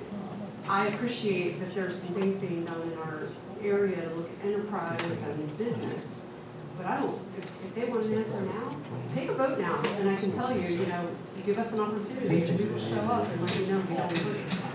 That was us, you know, like I said, I think the 2-week notice, maybe right after the 4th would be better. 10 It's fine, days, just so 10 I- days is kind of tough, because something we're not getting from enough the notice out of the notice people down in your area, you know, down on 9th and 10th. Yeah. I'm just thinking, you know, we start getting notices out Friday, is that enough time to get some people here next week? Have any of the council members drove down there in the last month? When there's a show or when Portal had graduation? Have any of you been down there in the last month? Yeah. I've been down there. Since the show, there's no parking. I live on 404 East 10th, I come home by 9 o'clock. There's Well, you know nowhere what? for you to park for all of June. You gotta remember, a school can go back there, so you're gonna have the same parking issues down there. You know what? Please come to the meeting when we have it, bring your concerns there. What You know, is it done now? We're gonna handle it It's all. R1. It's R1. What do they Don't want expect, to change? we're gonna handle it, I mean, it's not the time, the place right now, no, we want to have a separate meeting where everyone has a chance. Just for clarification, so you said you will know when. Waterfront, We will post it, it will be posted down at the waterfront, down, not the waterfront, on the 9th and 10th. It will be posted. And it will be a public hearing or a meeting? Has to be, restart the whole thing. Not a public hearing, a meeting. the waterfront flyover beautification project. The waterfront asked us if we can get together and put a program together with us and them, mostly them and their expenses, to make the flyover entrance a little bit nicer, and we got some plans. We're waiting for their architect is designing some things, and then we're gonna meet with them, so that's pretty exciting. Joe, on that subject, could we get a welcome to Munhall sign down there? I just talked about that, you brought that up before. We brought that up before, right? It was in my office, we were talking about, that's Kerry Khan, we're gonna have a meeting that night, and I mentioned that. We need to have some. It is a good idea. Why don't we take all the banners off that? We did, we told them to take them down on Friday, start taking them down. Jason went to a waterfront maintenance meeting, and he talked to Kerry Khan, who was the operations manager at the waterfront, and they talked about that. We wanted to see if we could get an ordinance or something. We don't need an ordinance. All we have to do is, that's our property. If somebody wants to put anything up there, they have to get our permission. Somebody even mentioned, how about, why not rent space? The same thing comes on too, with the cemetery, they put them right on there without permission as well. And then, you know, some of them, need removed. and then, you know, when, you know, like, somebody saying kindergarten sign-ups at this date, that's great. How long does that need to be Take up? them down. Right, how many, that be up? You're right. So, I thought that was exciting. Another something exciting, Still Rivers Council of Government. We've been talking about for 3 years, Dave and I, we interviewed some people to get some kind of code enforcement software. It'd be nice to be able to track electronically when we go to the house, what we have done, or Dave could count how many times he took them to the magistrate without going into paper, into paper files. We looked into some of these, they're very costly. Turtle Creek Valley Council of Governments already set up a program through a group of people from CCAC, the IT department and professors, and they already rolled it out to their people. Now they're rolling it out to Still Rivers COG. It's inexpensive. If we're the only ones Still Rivers COG, it's gonna be like $10,000 annually. If everyone in the COG who would join, it would be $2,500 annually. The people who said that they were interested and showed up to the meetings and said that they wanted, if everyone of those people do it, it costs us around $5,000. It's very expensive for it. I talked to Brian Kamoff, our borough manager in West Mifflin today. They have one, and it's a lot more than that. This would be so nice for anybody that wants to go in there, council, mayor, any employee, to be able to go in there and write down what we had. Also, every time Dave wants to come back and he wants to cite somebody for grass, he has to write a letter. Well, of course, he has the letter already there, he just has to generate it. He can go in now by the address, put it down that he wants it to print a grass cutting magistrate letter, and it'll automatically print. That's some good stuff too. Anywhere from 2,500 to 10,000, depending on how many people we get. What if I told you that? I write software. I'd be willing to spend 8 hours of my time to volunteer and write him a program for free. Thank you. How about that? How about that? Yeah. All right. Now that's Thank you. exciting. Another thing that was brought to my attention a while ago, I talked to Superintendent Ed Weir about our crossing guards. They haven't received, and we get it every Thursday. Every Thursday they come in for their pay, they're asking us when they're getting the pay raise. So I looked at West Homestead, they pay theirs $10, we pay ours $10. And Homestead pays $12 an hour. And we put on a motion on the agenda whether council wants to increase it from $10, and we left it blank. If anybody wants to come up and throw something out there, do we want to go to 12? Do we want to leave it at 10? Do we want to go more, or somewhere in the middle? That's, Homestead pays 12 right now. right. Well, what's your recommendation? I think we should come to the same as Homestead. Should be. West Homestead only has 2 crossings. I mean, if the living wage passes, we have to bring it up anyways. Because they're discussing Harrisburg right now, and nationwide, you know, the regular wage's 15, but I'd say bring it up to 12 right now. Same as Homestead. Okay. Okay, and this is a big question with our summer help. We have summer help, some of them cut grass, most of them cut grass, weed whack. Glenn can probably speak to this.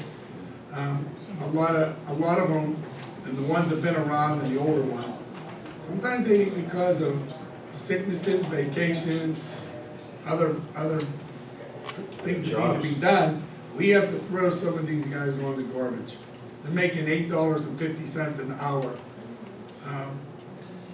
So whether we do anything now or we wait till next year, I think council, I'm asking council to think about the pay rate. We have a motion on here to pay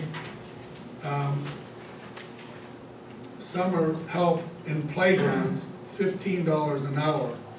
We're asking guys to work 6 to 2 every single day and throw garbage, just like the full-time employees. And they're making $8.50. Question, are they allowed to do that? Yes, 18, Mayor. Yeah, 18. Maybe 18 and 19, yes. Okay. But the thing is, I brought this up with a kid's getting, like an 18-year-old kid, he's getting $8.50 an hour. The guy beside him, he's getting $19 an hour. You know, that's not fair. To me, it's not. You know, we're getting away cheap in Munhall Borough. I think reconciling it, Harvey, with what we're paying these summer employees, you know, the playground employees, I think that would be fair. I think you're paying $10 an hour, guarantee you, son. It's a so garbage stuff. Yeah, that's right, that could be an answer, we're just gonna increase it to $10 an hour, or we'll keep it at $8.50 and maybe pay, when they throw garbage, an additional, rate for when they do that. But then, I mean, that's what we're trying to. There's other boroughs, Joe, out there. Right. Swissville's one, Edgewood's one. Their summer help started at 10, they get $10 an hour. We're at $8.50. I think $10, $12 an hour is fine. To cut grass. I think the change for next But year. what about, Mayor, what do you think? I mean, when they To go throw to garbage. when they're throwing garbage, I can't see not paying them $10, $12 an hour. What's wrong with paying the summer help $10 an hour like some other borough? And if you throw garbage, give them 12 and 15. Well, you didn't set it up that way. I understand it. No, you're exactly right. Now, that's a question, is do we, What do we wanna do? How do we do it? change it? And how do we want to? Everybody- I have an idea on this right now. Professional. So we keep track, we know who's throwing the garbage, right? They will, yes. is there a way that rather than raise the thing right now, we've already passed what we're gonna pay them for the year, that we could include maybe some type of a bonus? I think At just the end of the reconciling year. it with the fact that they do that harder work, I think that should be contingent But I on would what think, we pay. but the bonus at the end of the year though. Not at the end of the year, but at the end of. So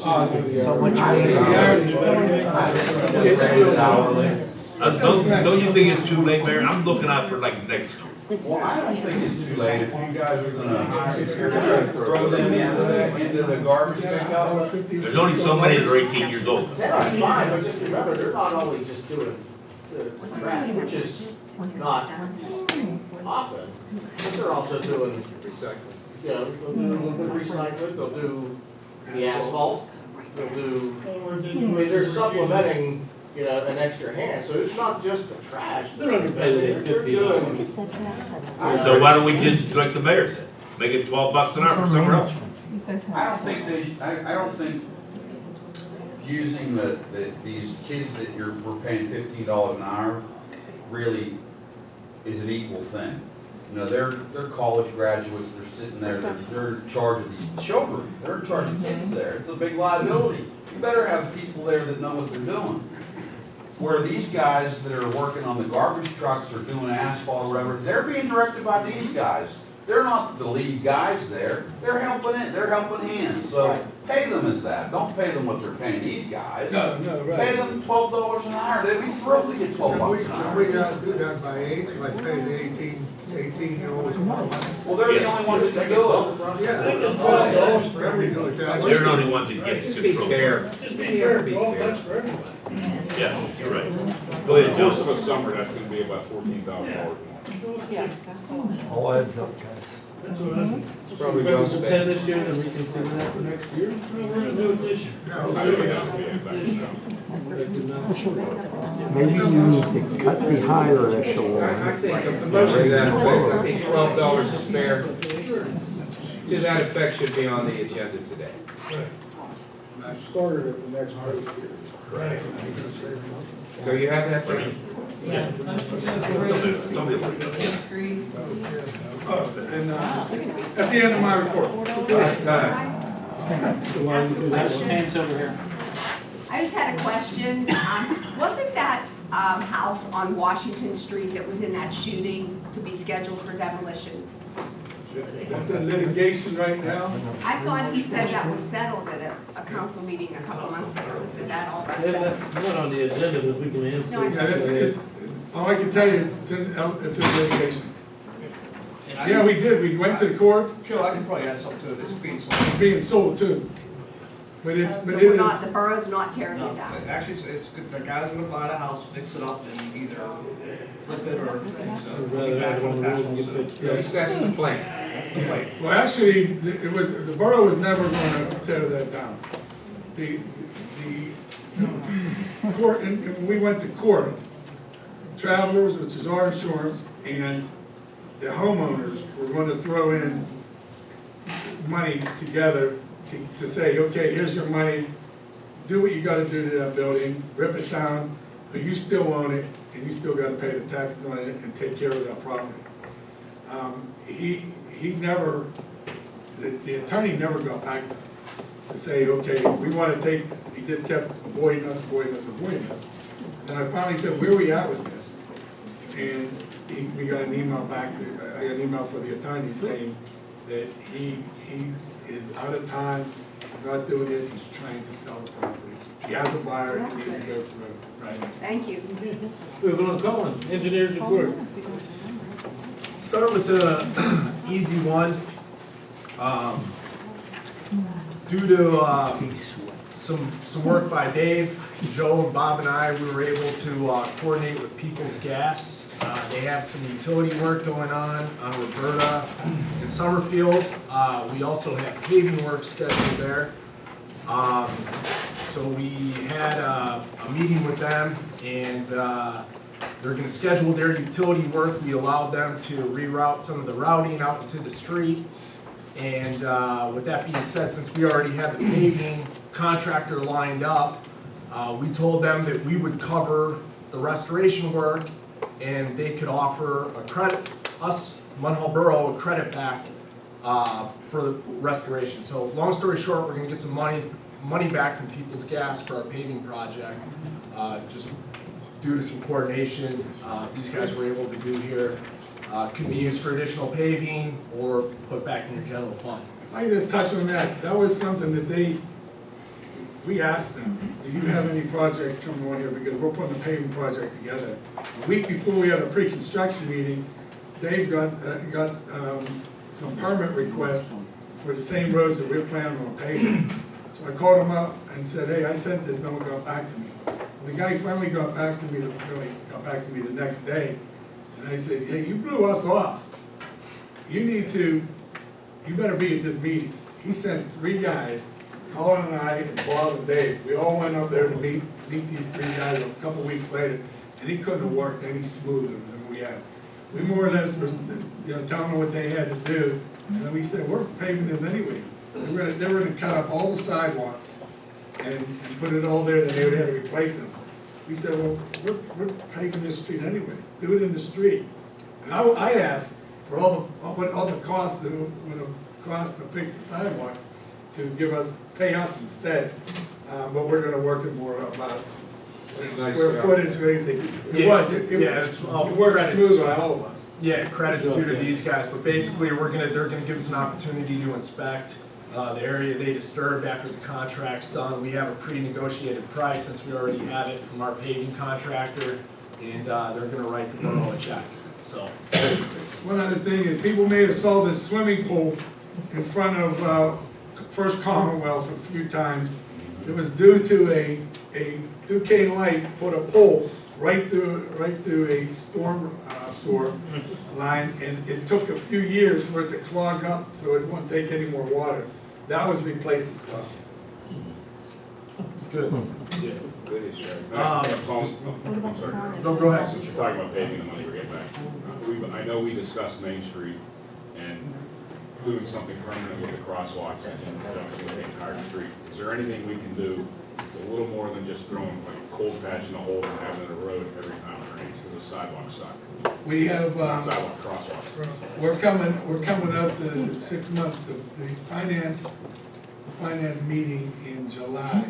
We will talk about where we are year to date, what else we want to spend, and what the projects we are, and that's one of them. In the northern part of Main Street is being resurfaced this year. Right. So it's just gonna be that, the remaining southern part that you guys are gonna have. A lot of those crosswalks, hopefully not hopefully, they will be addressed as part of this, some of the work. As Joe mentioned, we got additional $50,000 for catch basin replacements. We've been doing, so we're gonna add. That's gonna be about 10 more we're gonna be able to add to our program. So slowly but surely.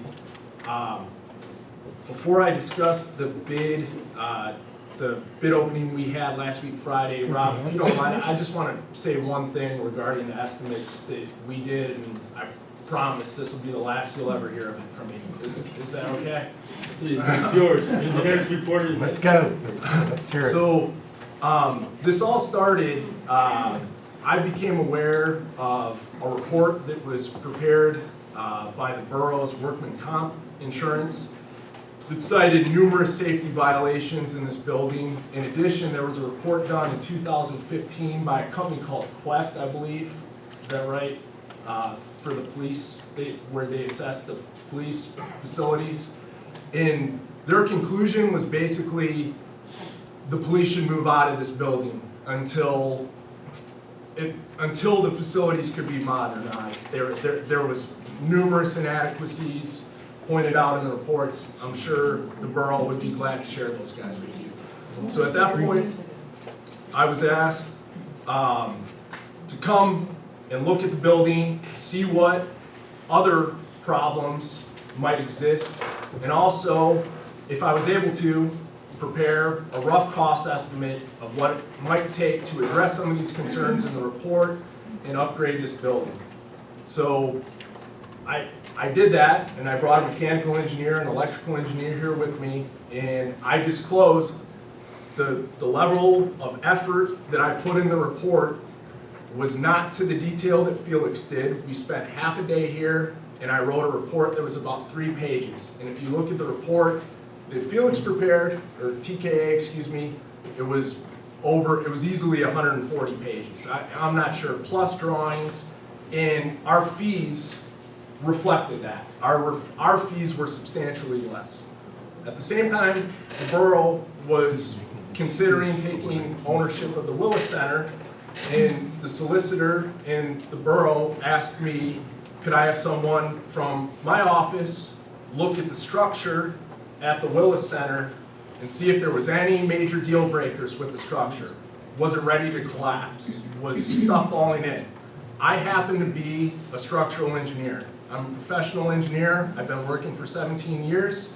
I felt comfortable enough to go over there and look at the building and identify if there were any major problems. The intent was not to document every single thing that was wrong with the building, the electrical, the roof. It was generally look at the structure.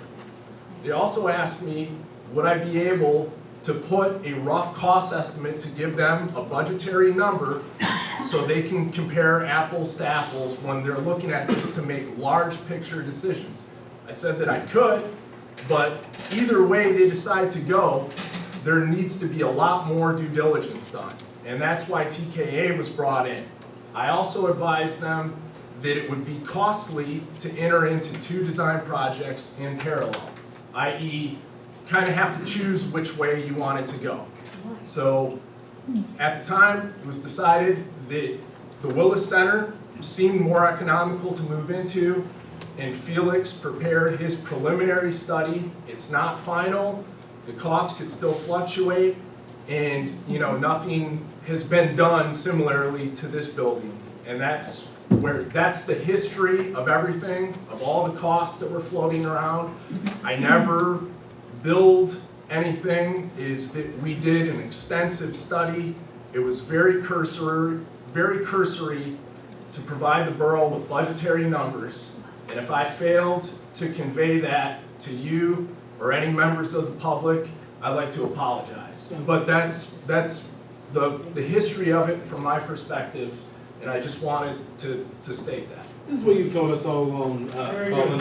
And I, respect, you've told us that from the beginning about your report. Do you want to continue with your report? Yeah, I'll continue with my report. So again, thank you for your time. Thank you, Rob. That'll be the last you'll ever hear about any cost estimates that myself or my company has prepared, unless I'm asked.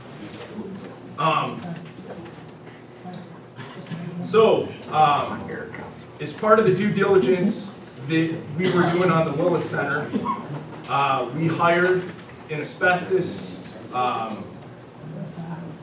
company to come in and look at the building. Allegheny Global did a survey. They basically confirmed the previous report, what we suspected in 2005, I believe the report was from.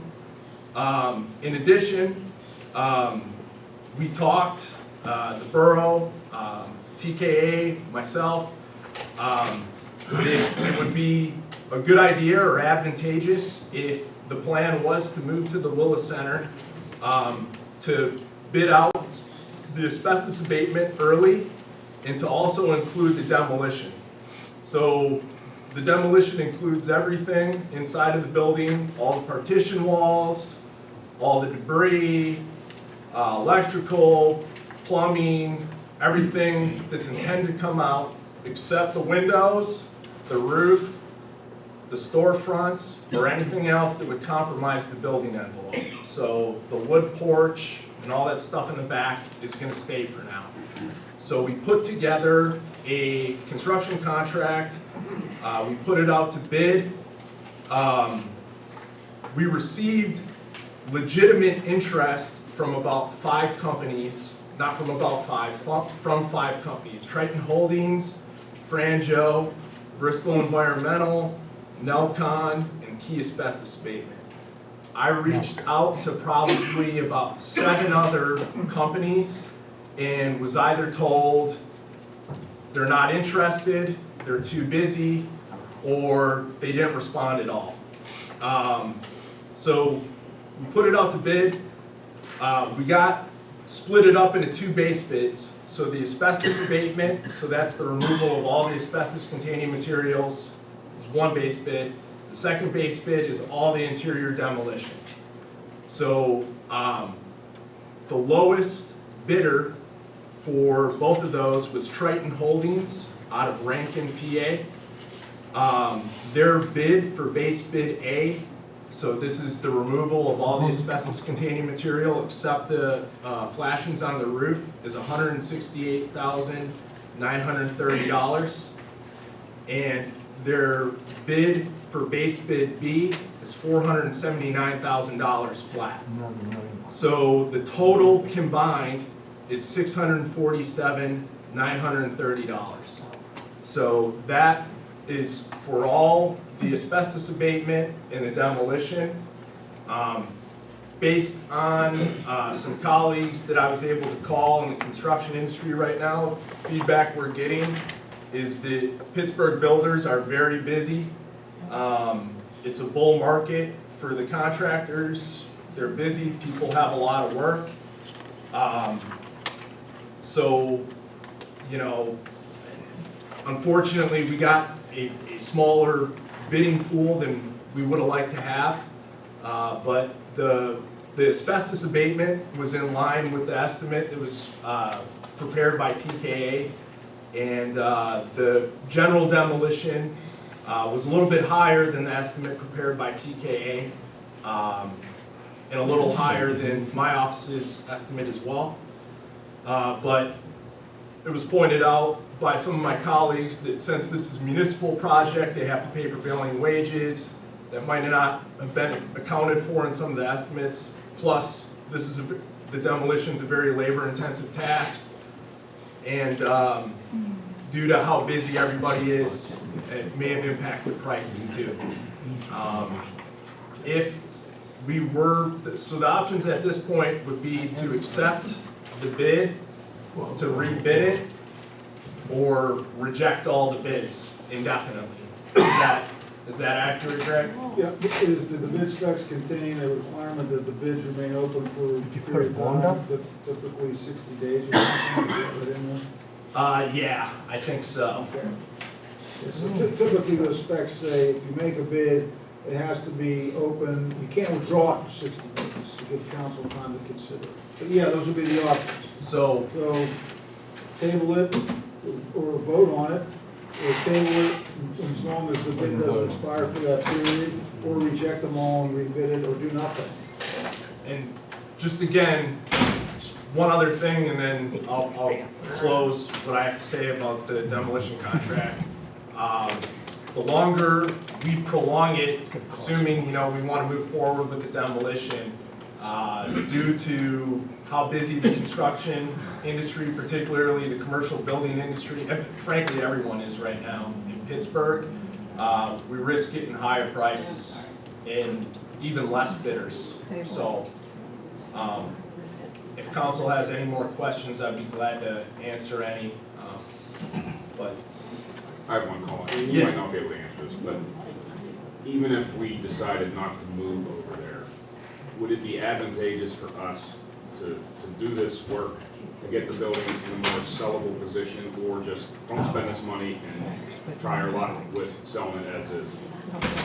I mean, it would make it more marketable. If you were a builder, you could come in and you can start building on day one. You don't have to worry about cleaning out debris, stuff like that. There's minimal demolition. There would be minimal demolition left to do.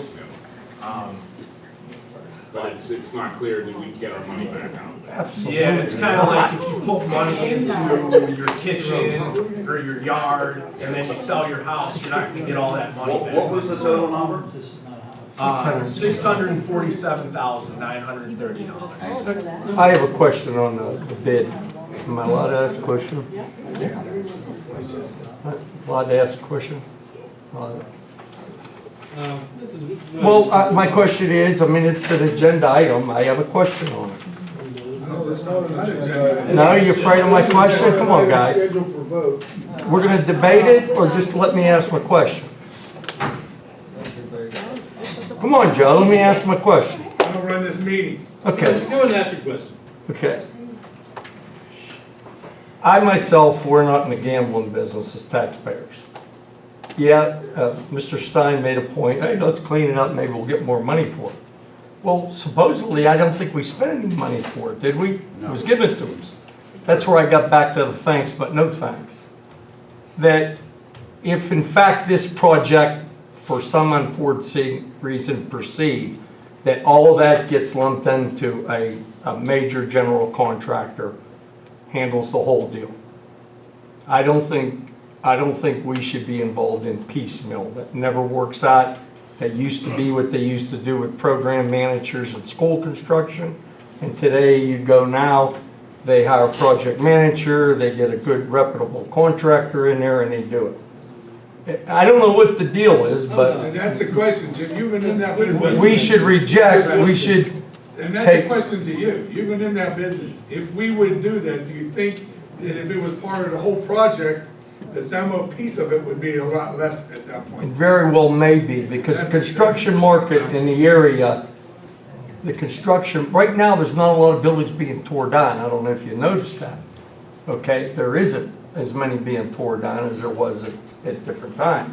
It's just that I don't think we as taxpayers want to risk any more money on this project till we know, because you got $5 million estimated for the architectural work.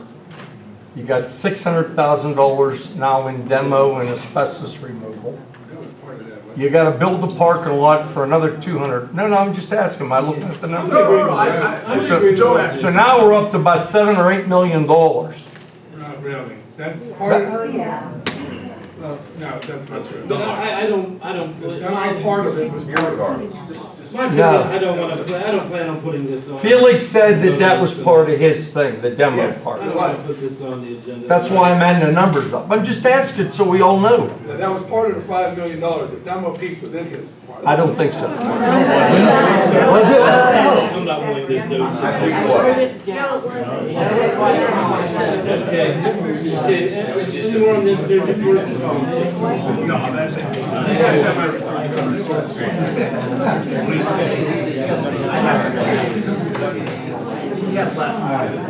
He didn't have it in his. Look at the tape, Dave. One thing I'd like to say about his, he had a, if anyone goes down to Acorn Way off of Caroline, check that out. We paved that ourselves. They did a great job. And also, all of our public works employees received CPR training last month.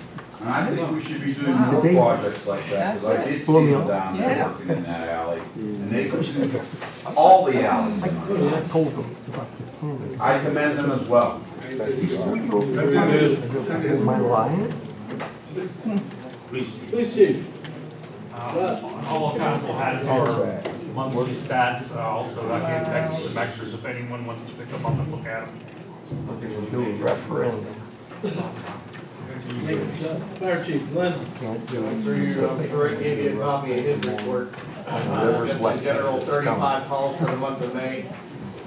Between the calls, training, and other details, they had 1,367 man hours per month. Thank you. Can I ask a question just about that? I'm just reading, so when I asked earlier about this On the project. fire? Yeah, On the because fire? it's a question about, in the report about the fire. I asked about the new facility here, and we said we didn't include fire department in it. That we were gonna keep them in this station was what you guys were thinking. But as I look at his report, their station needs work It does. done to it. It does. And how come they're not being more considered? These guys are volunteers and they dedicate their time, and they don't get anything out of it. And it, to me, it's kinda like we're leaving the department to consolidate it kinda in the dark. You know, we're leaving them, we're saying this building isn't good, but we're leaving the fire department in it. I think what we meant, what I said earlier, I said, but if they would stay here, it would only be temporarily until a better location could be found for them. Because there is a long-range plan of what I would like to see personally is a, better fire station where there's could be a hall rented out. People don't For the do members that. before, They have discussed with Central. Because when I asked earlier, they kinda. In general, but things are, this is such like the beginning stages of stuff that, there's until they come up with a definitive plan, but they have been. Well, I'd like to be included. I just seen a bunch of times. Let me know what's going on too. I just seen a bunch of times where from city fire stations to local municipalities, the fire department's always left out. And I've been a volunteer fireman for 17 years, I've been a career fireman for almost 10 years. And the fire department's always left out and left in these dilapidated buildings. We moved the borough offices out, we moved the police stations out, and the fire department's always left in the dark. And I don't want to see that happen to those guys. Left in the dark, believe me. Guaranteed. I just want to. I guarantee you that. Okay. What's that? Been a fireman for over, I don't know, give his age, 60 years, 55 years.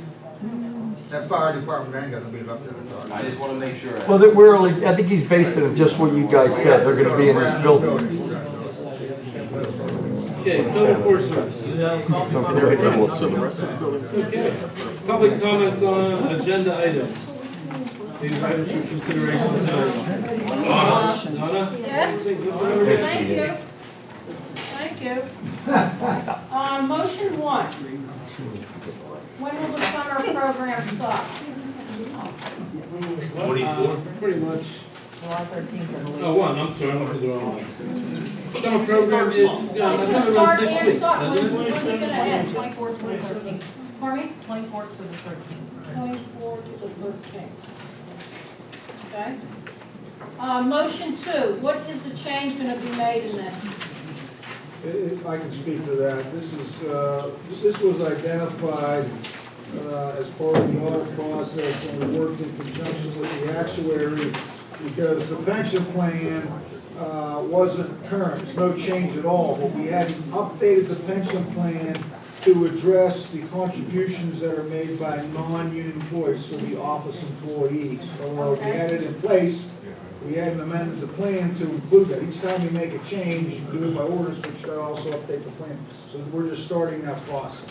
So we're just starting the process? We're starting the process of documenting it, the change or the contributions that have been in place for years. June 18th of 2017 council meeting, council had a motion to approve defined contributions for non-uniform, non-union employees.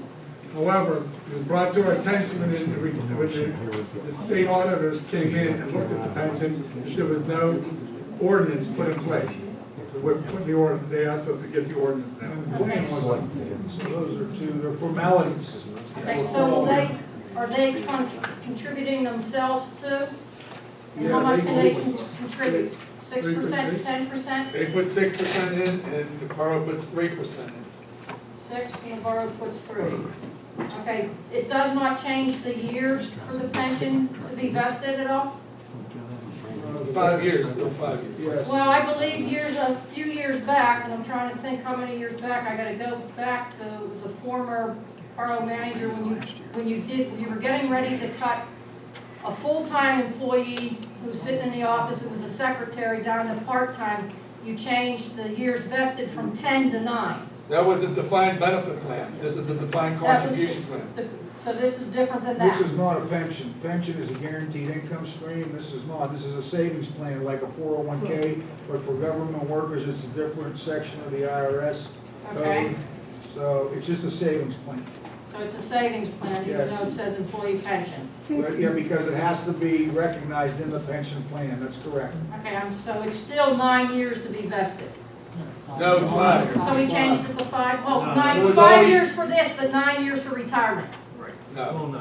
So we changed it 5 years to There's retirement there's too? three different retirement plans. You have the police pension plan. I'm talking for the non-uniform employees, which would be in the office. Non-uniform, Non-uniform. Non-union, That's the only thing they have. Pardon me? That's what they have. What? 5 years, that's the period. It's a defined contribution plan. Public Works, anybody was hired after 2012 are in the same thing, the defined contribution plan.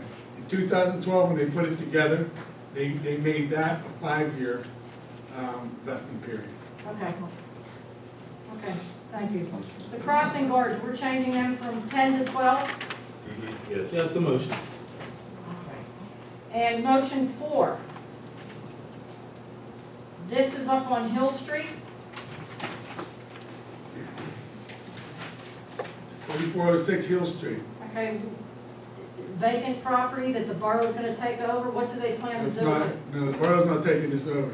The vacant property recovery program is a program through the county. If somebody has a vacant property next to them, they can petition the county for that property and make it one parcel. The county does all this work, they could do everything. However, by law, we have to pass a resolution to allow them to move forward. We've done a few of these recently. We've done one on Ravine Street recently. We probably did about 10 since I've been here. Okay, so, The neighbor wants to take the so property. which one's taking it over, the 3404 or the 3408? Or are they both gonna divide it? No, it's the name of the applicant. They pay the county. This is a county-run program, but the borough has to approve it or the county won't do So do it. we know which applicant's Yeah, taking it because we over? have the name, yes. Is it Gretsch or Alexandrov then? No, Well, they're the ones adjacent to it, if I'm not mistaken. I don't know who lives there. I can tell you the application does not have their name on it. Okay. Then I'll have to go back and look, because you said it's right adjacent to the property, correct? So it'd be on the right or the left, or the Well, one the in one's, front probably of the it? person on the one side has no interest in it, and the So- person on the other side It's the is one that interested initiated and wants to it. keep it clean and. I will give you, if you call me tomorrow, I'll give you the county person's name and you can clear it with her.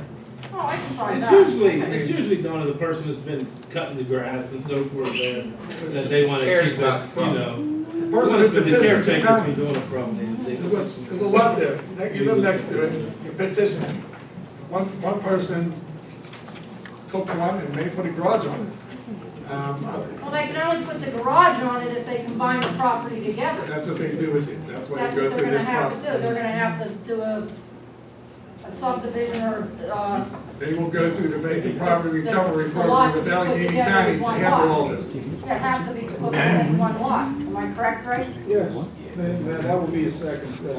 The If they county want to put a garage on it, they have to do that. I don't know that it's automatically combined as a single block of lot when they do that. I don't, yeah, I think that's a second step there. Would they have to go to planning then to have that? No, they got the county and the borough has to approve it. To combine two parcels into a single parcel ID. The council would have to vote to approve that, but the county has to give their approval first, because they can approve it. Okay, thank you. And motion 5? Motion 6. Motion 6 and motion, I guess it would be 5 again, or motion 6, or motion 7, or 6A. Once all the bills are paid, do we know what our balance is?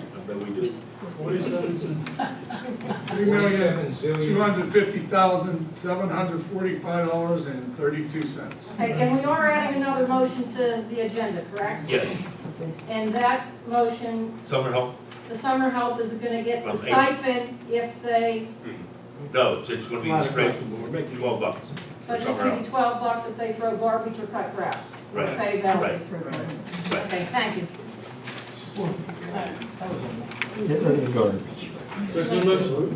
Yeah, from $8.50 to $12 an hour, I'm not sure if you're, that's a 40% pay raise.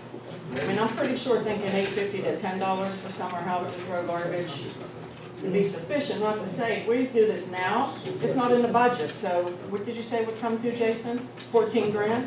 Where's that come Over the from? course of the summer. So where would that money come from? Because it's not in the budget.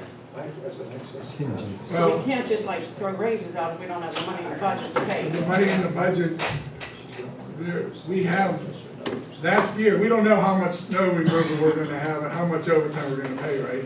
Or if we have some kind of disaster with police, we don't have it. So there are some funds that we don't budget for, like last year. We had, salt was 4 times what we normally budget. There's discretional money that we can use to pay for this. Well, I would just ask council, think that $10, from $8.50 to $10 seems fair? That's a big jump. Who gets a 40% raise? If You know, I don't know. if you was throwing garbage, rate 50 an hour, and the guy Well, you're the beside one you, that said $20. it. What would you want? Would you like that? If I was 16 years old and somebody told me I was You getting went a from $1.50 18. raise, I'd be thrilled. It's a $1.50.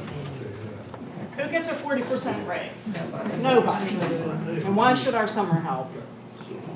$10 is fair. What's the summer help? Over there. $10 is fair.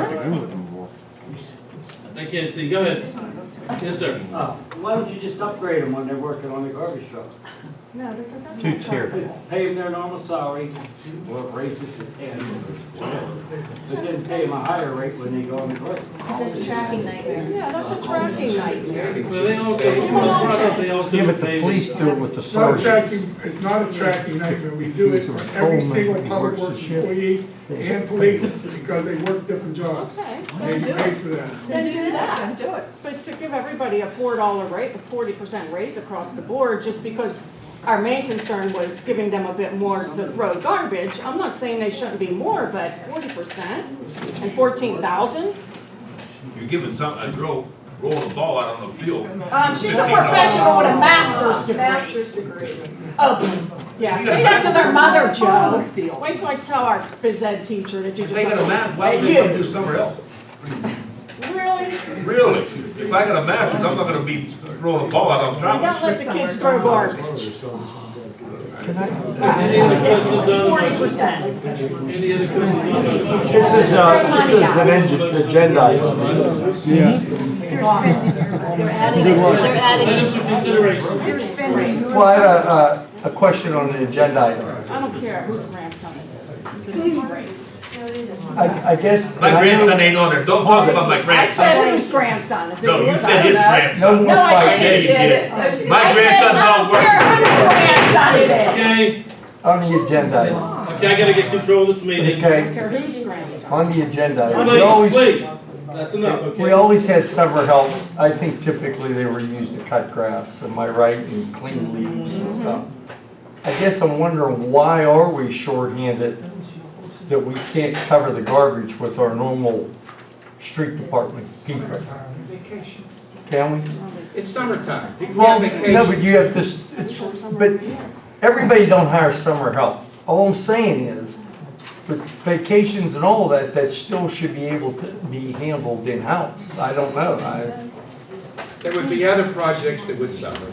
You know, we do a lot more work in the summer than we do, you know, the rest of the year. Just Items for consideration. Okay, Becky. Motion to hire Emily Doyle and Elizabeth Monahan for the 2019 summer camp workers at the rate of $15 per hour. Their clearances have already been received. Motion by Mr. Shawn, second by Mr. Ingles. All in favor, so by saying aye. Aye. Nays? Okay, motion carries. Motion to advertise ordinance 1594 for the non-uniform employee pension. Motion. Motion by Mr. Stein, second by Mr. Shawn, all in favor, signify by saying aye. Aye. Aye. Nays? Motion carries. Motion to approve a pay increase for crossing guards from $10 per hour to $12 per hour. Motion. If I could, excuse me, if I could fix that. I put that wrong when I put the motion on. It's $8.50 per hour. No, this is for crossing. Oh, yeah, my fault, my fault. Okay. So then it's correct, right? That's right. Yeah. I'll second. Mr. President, I have to abstain from vote. Okay. All in favor, signify by saying aye. Aye. Nays? Okay, motion carries 5-0 with one abstention. Motion to approve resolution 2019-2 approving the acquisition and subsequent disposition of a parcel of vacant property known as lot and lot numbers 132-S083 would be in accord with the comprehensive plan of the municipality. Motion. Second. Motion by Mr. Stein, second by Mr. Shawn, all in favor, signify by saying aye. Aye. Aye. Nays? Motion carries. Motion to approve the May 15, 2019 minutes. Motion. Second. Motion by Mr. Bodine, second by Mr. Petrucci, all in favor, signify by saying aye. Aye. Aye. Nays? Motion carries.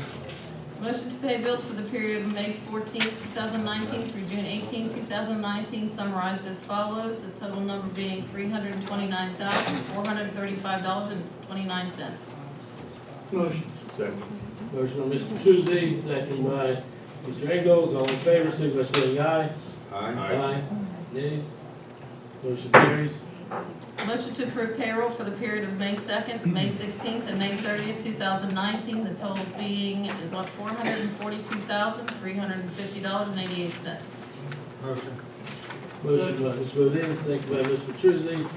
All in favor, signify by saying aye. Aye. Nays? Motion carries. New motion is motion to approve an hourly rate increase for the seasonal summer workers from $8.50 per hour to $12 per hour. No question. Actually, how difficult, because you mentioned it's not just garbage, that they might be doing paving, they might be doing catch basins, they might be doing other things. How challenging would it be to track who did how much of what thing every day? Hard. Be no different than our current pay sheet. Okay, We just have to put the categories in the pay sheets, okay. so. I think that would be a better alternative. People that do non-summer work get 12 bucks an hour. However, if they spend 4 hours doing garbage that day, they get 12 bucks for those 4 hours, and the other 4 they get their $8.50. They do asphalt, they get 12 bucks. Yes. They do a catch basin, if they cut grass, $8.50. Yeah, basically anything other than cutting grass. Cutting grass, weed whacking, yeah.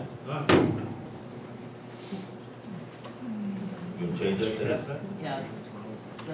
And one more thing, is it effective next payroll and not, retroactive? Well, it has to be effective either at the next payroll, next payday, or the start of the next pay period. One or the other. Start of the next pay. Start of next pay period.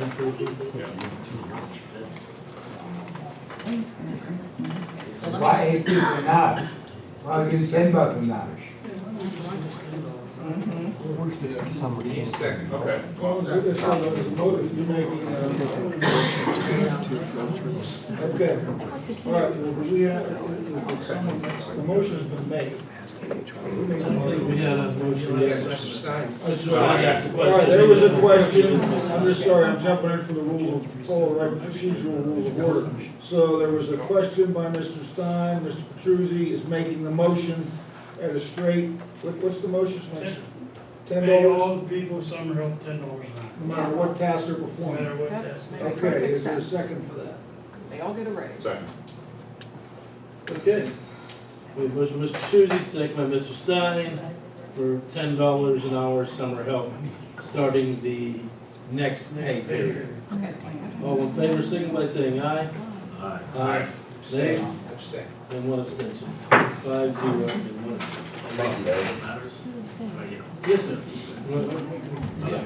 We're done, right? Other matters? Yeah, I have the other matter. Mayor, can I ask you a question? Yes, sir. Next month, when we have our council meeting, Yes. would you have the police here?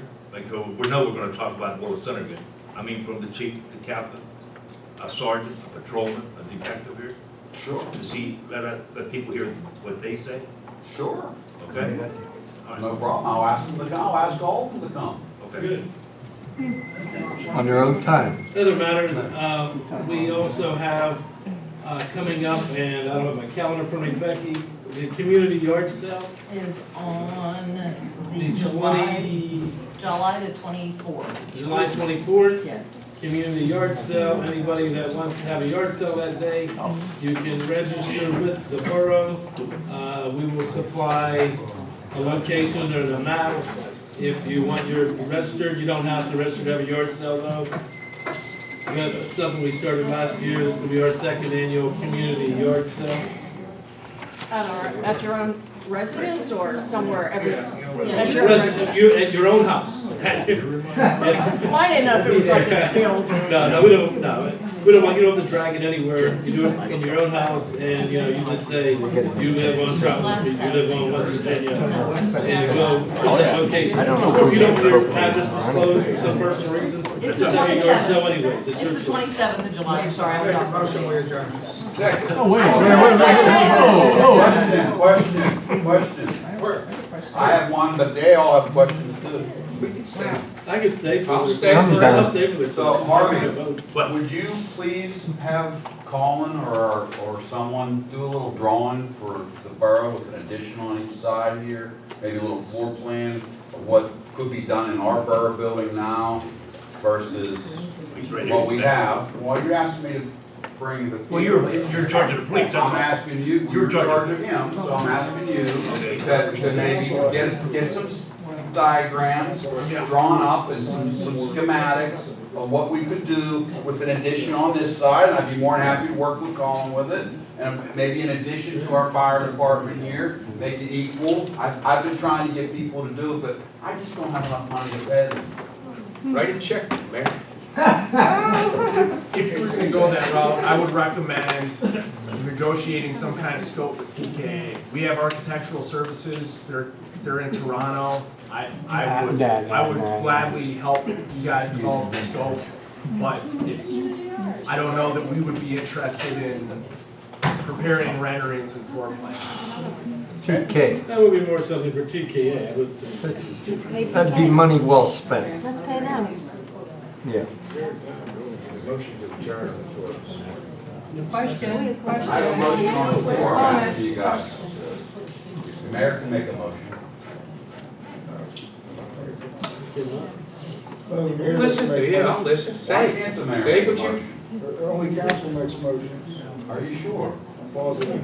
You can make requests, recommendations, Could ask suggestions. somebody You to make can ask, I'm just saying that the word motion on there I'm is asking the that the technical. council consider this. You can certainly ask it that way. Thank you.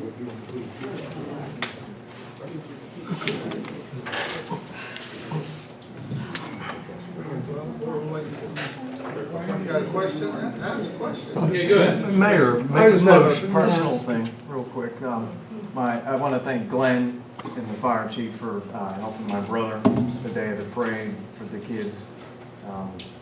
He is now cancer-free, which is good. I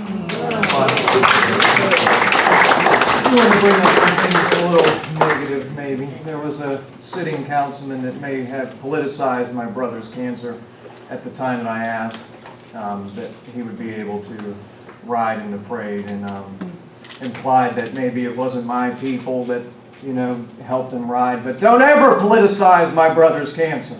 Don't! Because you don't do that to my brother, not my 7-year-old brother. No. So you know who you are. Don't politicize my brother's cancer. If I remember correctly, you had a fundraiser for your brother, and we all showed up to support. I'm not talking about you, Joe. I thank all the people that came to my brother's fundraiser. I thought you got. I was pleased to see how many of you showed up. But one sitting councilman politicized my brother's cancer when I asked the fire chief to ride in the truck. That's all I'm saying. It wasn't you, Joe. You're not a councilman. I never heard, that's the first I heard of it. Ex-councilman. Motion to adjourn. Wait, we got a question. Rich. Rich. We'll stay here till midnight. Yeah, I'll stay here. It's all right. But we do have a motion to adjourn, though. I can't accept the motion to adjourn. We'll stay here. I have a question to council, you haven't answered me yet. You're gonna ignore me? Well, you get that drawn. Yeah, I like it done, I just need to vote on it. I can't write a check to do it. I would recommend you guys getting a proposal from TKA, and I'll help you, I can assist you in developing the request for proposal. And Colin, this time, I would like to have a little input. The last time TKA went through the whole building and they asked all the people and all the spots, the chief, they asked the fire people, they asked the tax collector. No one ever asked the mayor what he thought would be done in our building.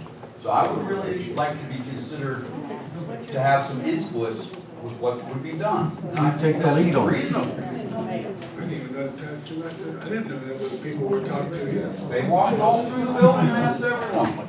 Would someone want to make a Nobody motion said a on word this? to me. If someone wanna They make a didn't ask motion. me. I'll make a motion, y'all can get TK to do that. I just want. Rich, take the lead on it. The idea was they were gonna present the floor plans, we were gonna get comments on them and address them moving into detailed design. We're at a preliminary design now, so I don't think, and I think Felix's comments reflect that, it's not too late to get comments and make but this is what he presented to you was his recommendation. I know that. So So make a motion, I make a motion for this building here. That's right. For Felix to do that. Absolutely, be great. I need a second. Second. question on the motion? Second motion voted in, a question on, okay, we have a second, okay. Yeah, you have a second, so I can question the motion, right? Go ahead. Do we know what the cost is gonna be? No. So we're gonna do this inside. What did we spend so far? Anybody know? The motion is to obtain a proposal, which I expect will be free. Would we pay to get a proposal? Yeah, I mean, We don't pay to get a proposal. yes, So correct. a proposal from TKA as the cost estimate to do what though? Just some, is it the same thing that he did over Utilize there? this building. I'm just checking, one of these up here. That's a question for you. I mean, what, do you want to see, like, exterior renderings? Do you want to see I want to floor see floor plans? plans. Do you want to see structural, I wanna see electrical, a floor mechanical plan, engineers in here? And I would cost love to be estimate? part of the conversation of a floor plan, and I would love to have the police with me to go over that, and the fire company to go over that, because if we're gonna go and spend money, we should look at our town borough building here, expand it outside and inside. I mean, just so council is, for frame of reference, TKA was, their preliminary design that was presented today cost $30,000. This building will probably cost more. I'm guessing, but I'm assuming that there's gonna have to be a lot more intensive mechanical. I know there's gonna have to be a lot more intensive electrical and probably structural work that goes into that, so his subs are probably, their costs are gonna be higher. So you guys, This could possibly take longer than 30 days, too. Yeah. oh yeah. Because it took a lot longer than 30 days. I mean, it's, you're looking at maybe up to 6 months, maybe 3 or 4, depending on how busy they are. There's no rush. I'm just advising them of the cost and the timing. And the people definitely want to see a cost comparison. And I would love to be involved in it, because there's a lot of things that we don't need to do. If we can accommodate the fire company and the police department in our building, and work with our office staff and make things better for everyone here in this building, it's a win-win for everyone. So the motion is a proposal to get a proposal Get a from proposal TKA. from TKA for preliminary. Okay, and we have a motion and a second. Yeah. I'd like to take the vote on it. Come on, guys, this is your future. This Okay. is your future. Madam Secretary. We'll take Roll the vote call. then. You do roll call. We'll do a roll You call. want to do roll call? Okay. This is everybody's. Councilman Ingalls. Yeah. Councilman Petrucci? Yes. Councilman Stein? Yes. Councilman Touchon? Aye. Councilman Bododin? Yes. President Paul? Yes. It's always us that we. Thank you. Very good. Yeah. I've been happy to work with you guys. Thank you very much. I've always been more than happy to work with you. I know that. I know that. Motion to adjourn. Motion to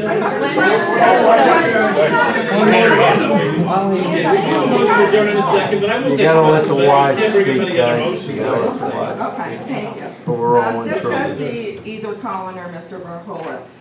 It was on the engineer report, the Harvey Street extension apparently is complete.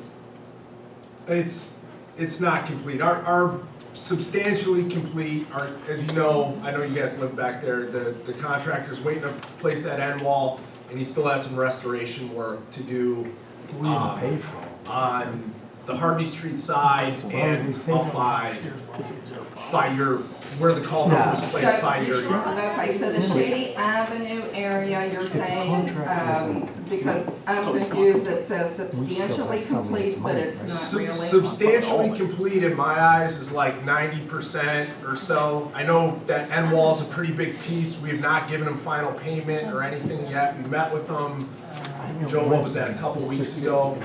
And he's working several, he has some scheduling issues going on, we're sympathetic to him.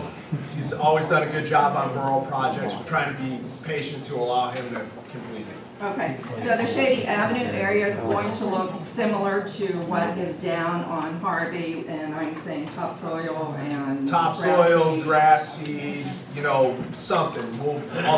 I'll go, I haven't been back there in a couple weeks, I'll make sure it's nice. Okay, cool, thank you. Mhm.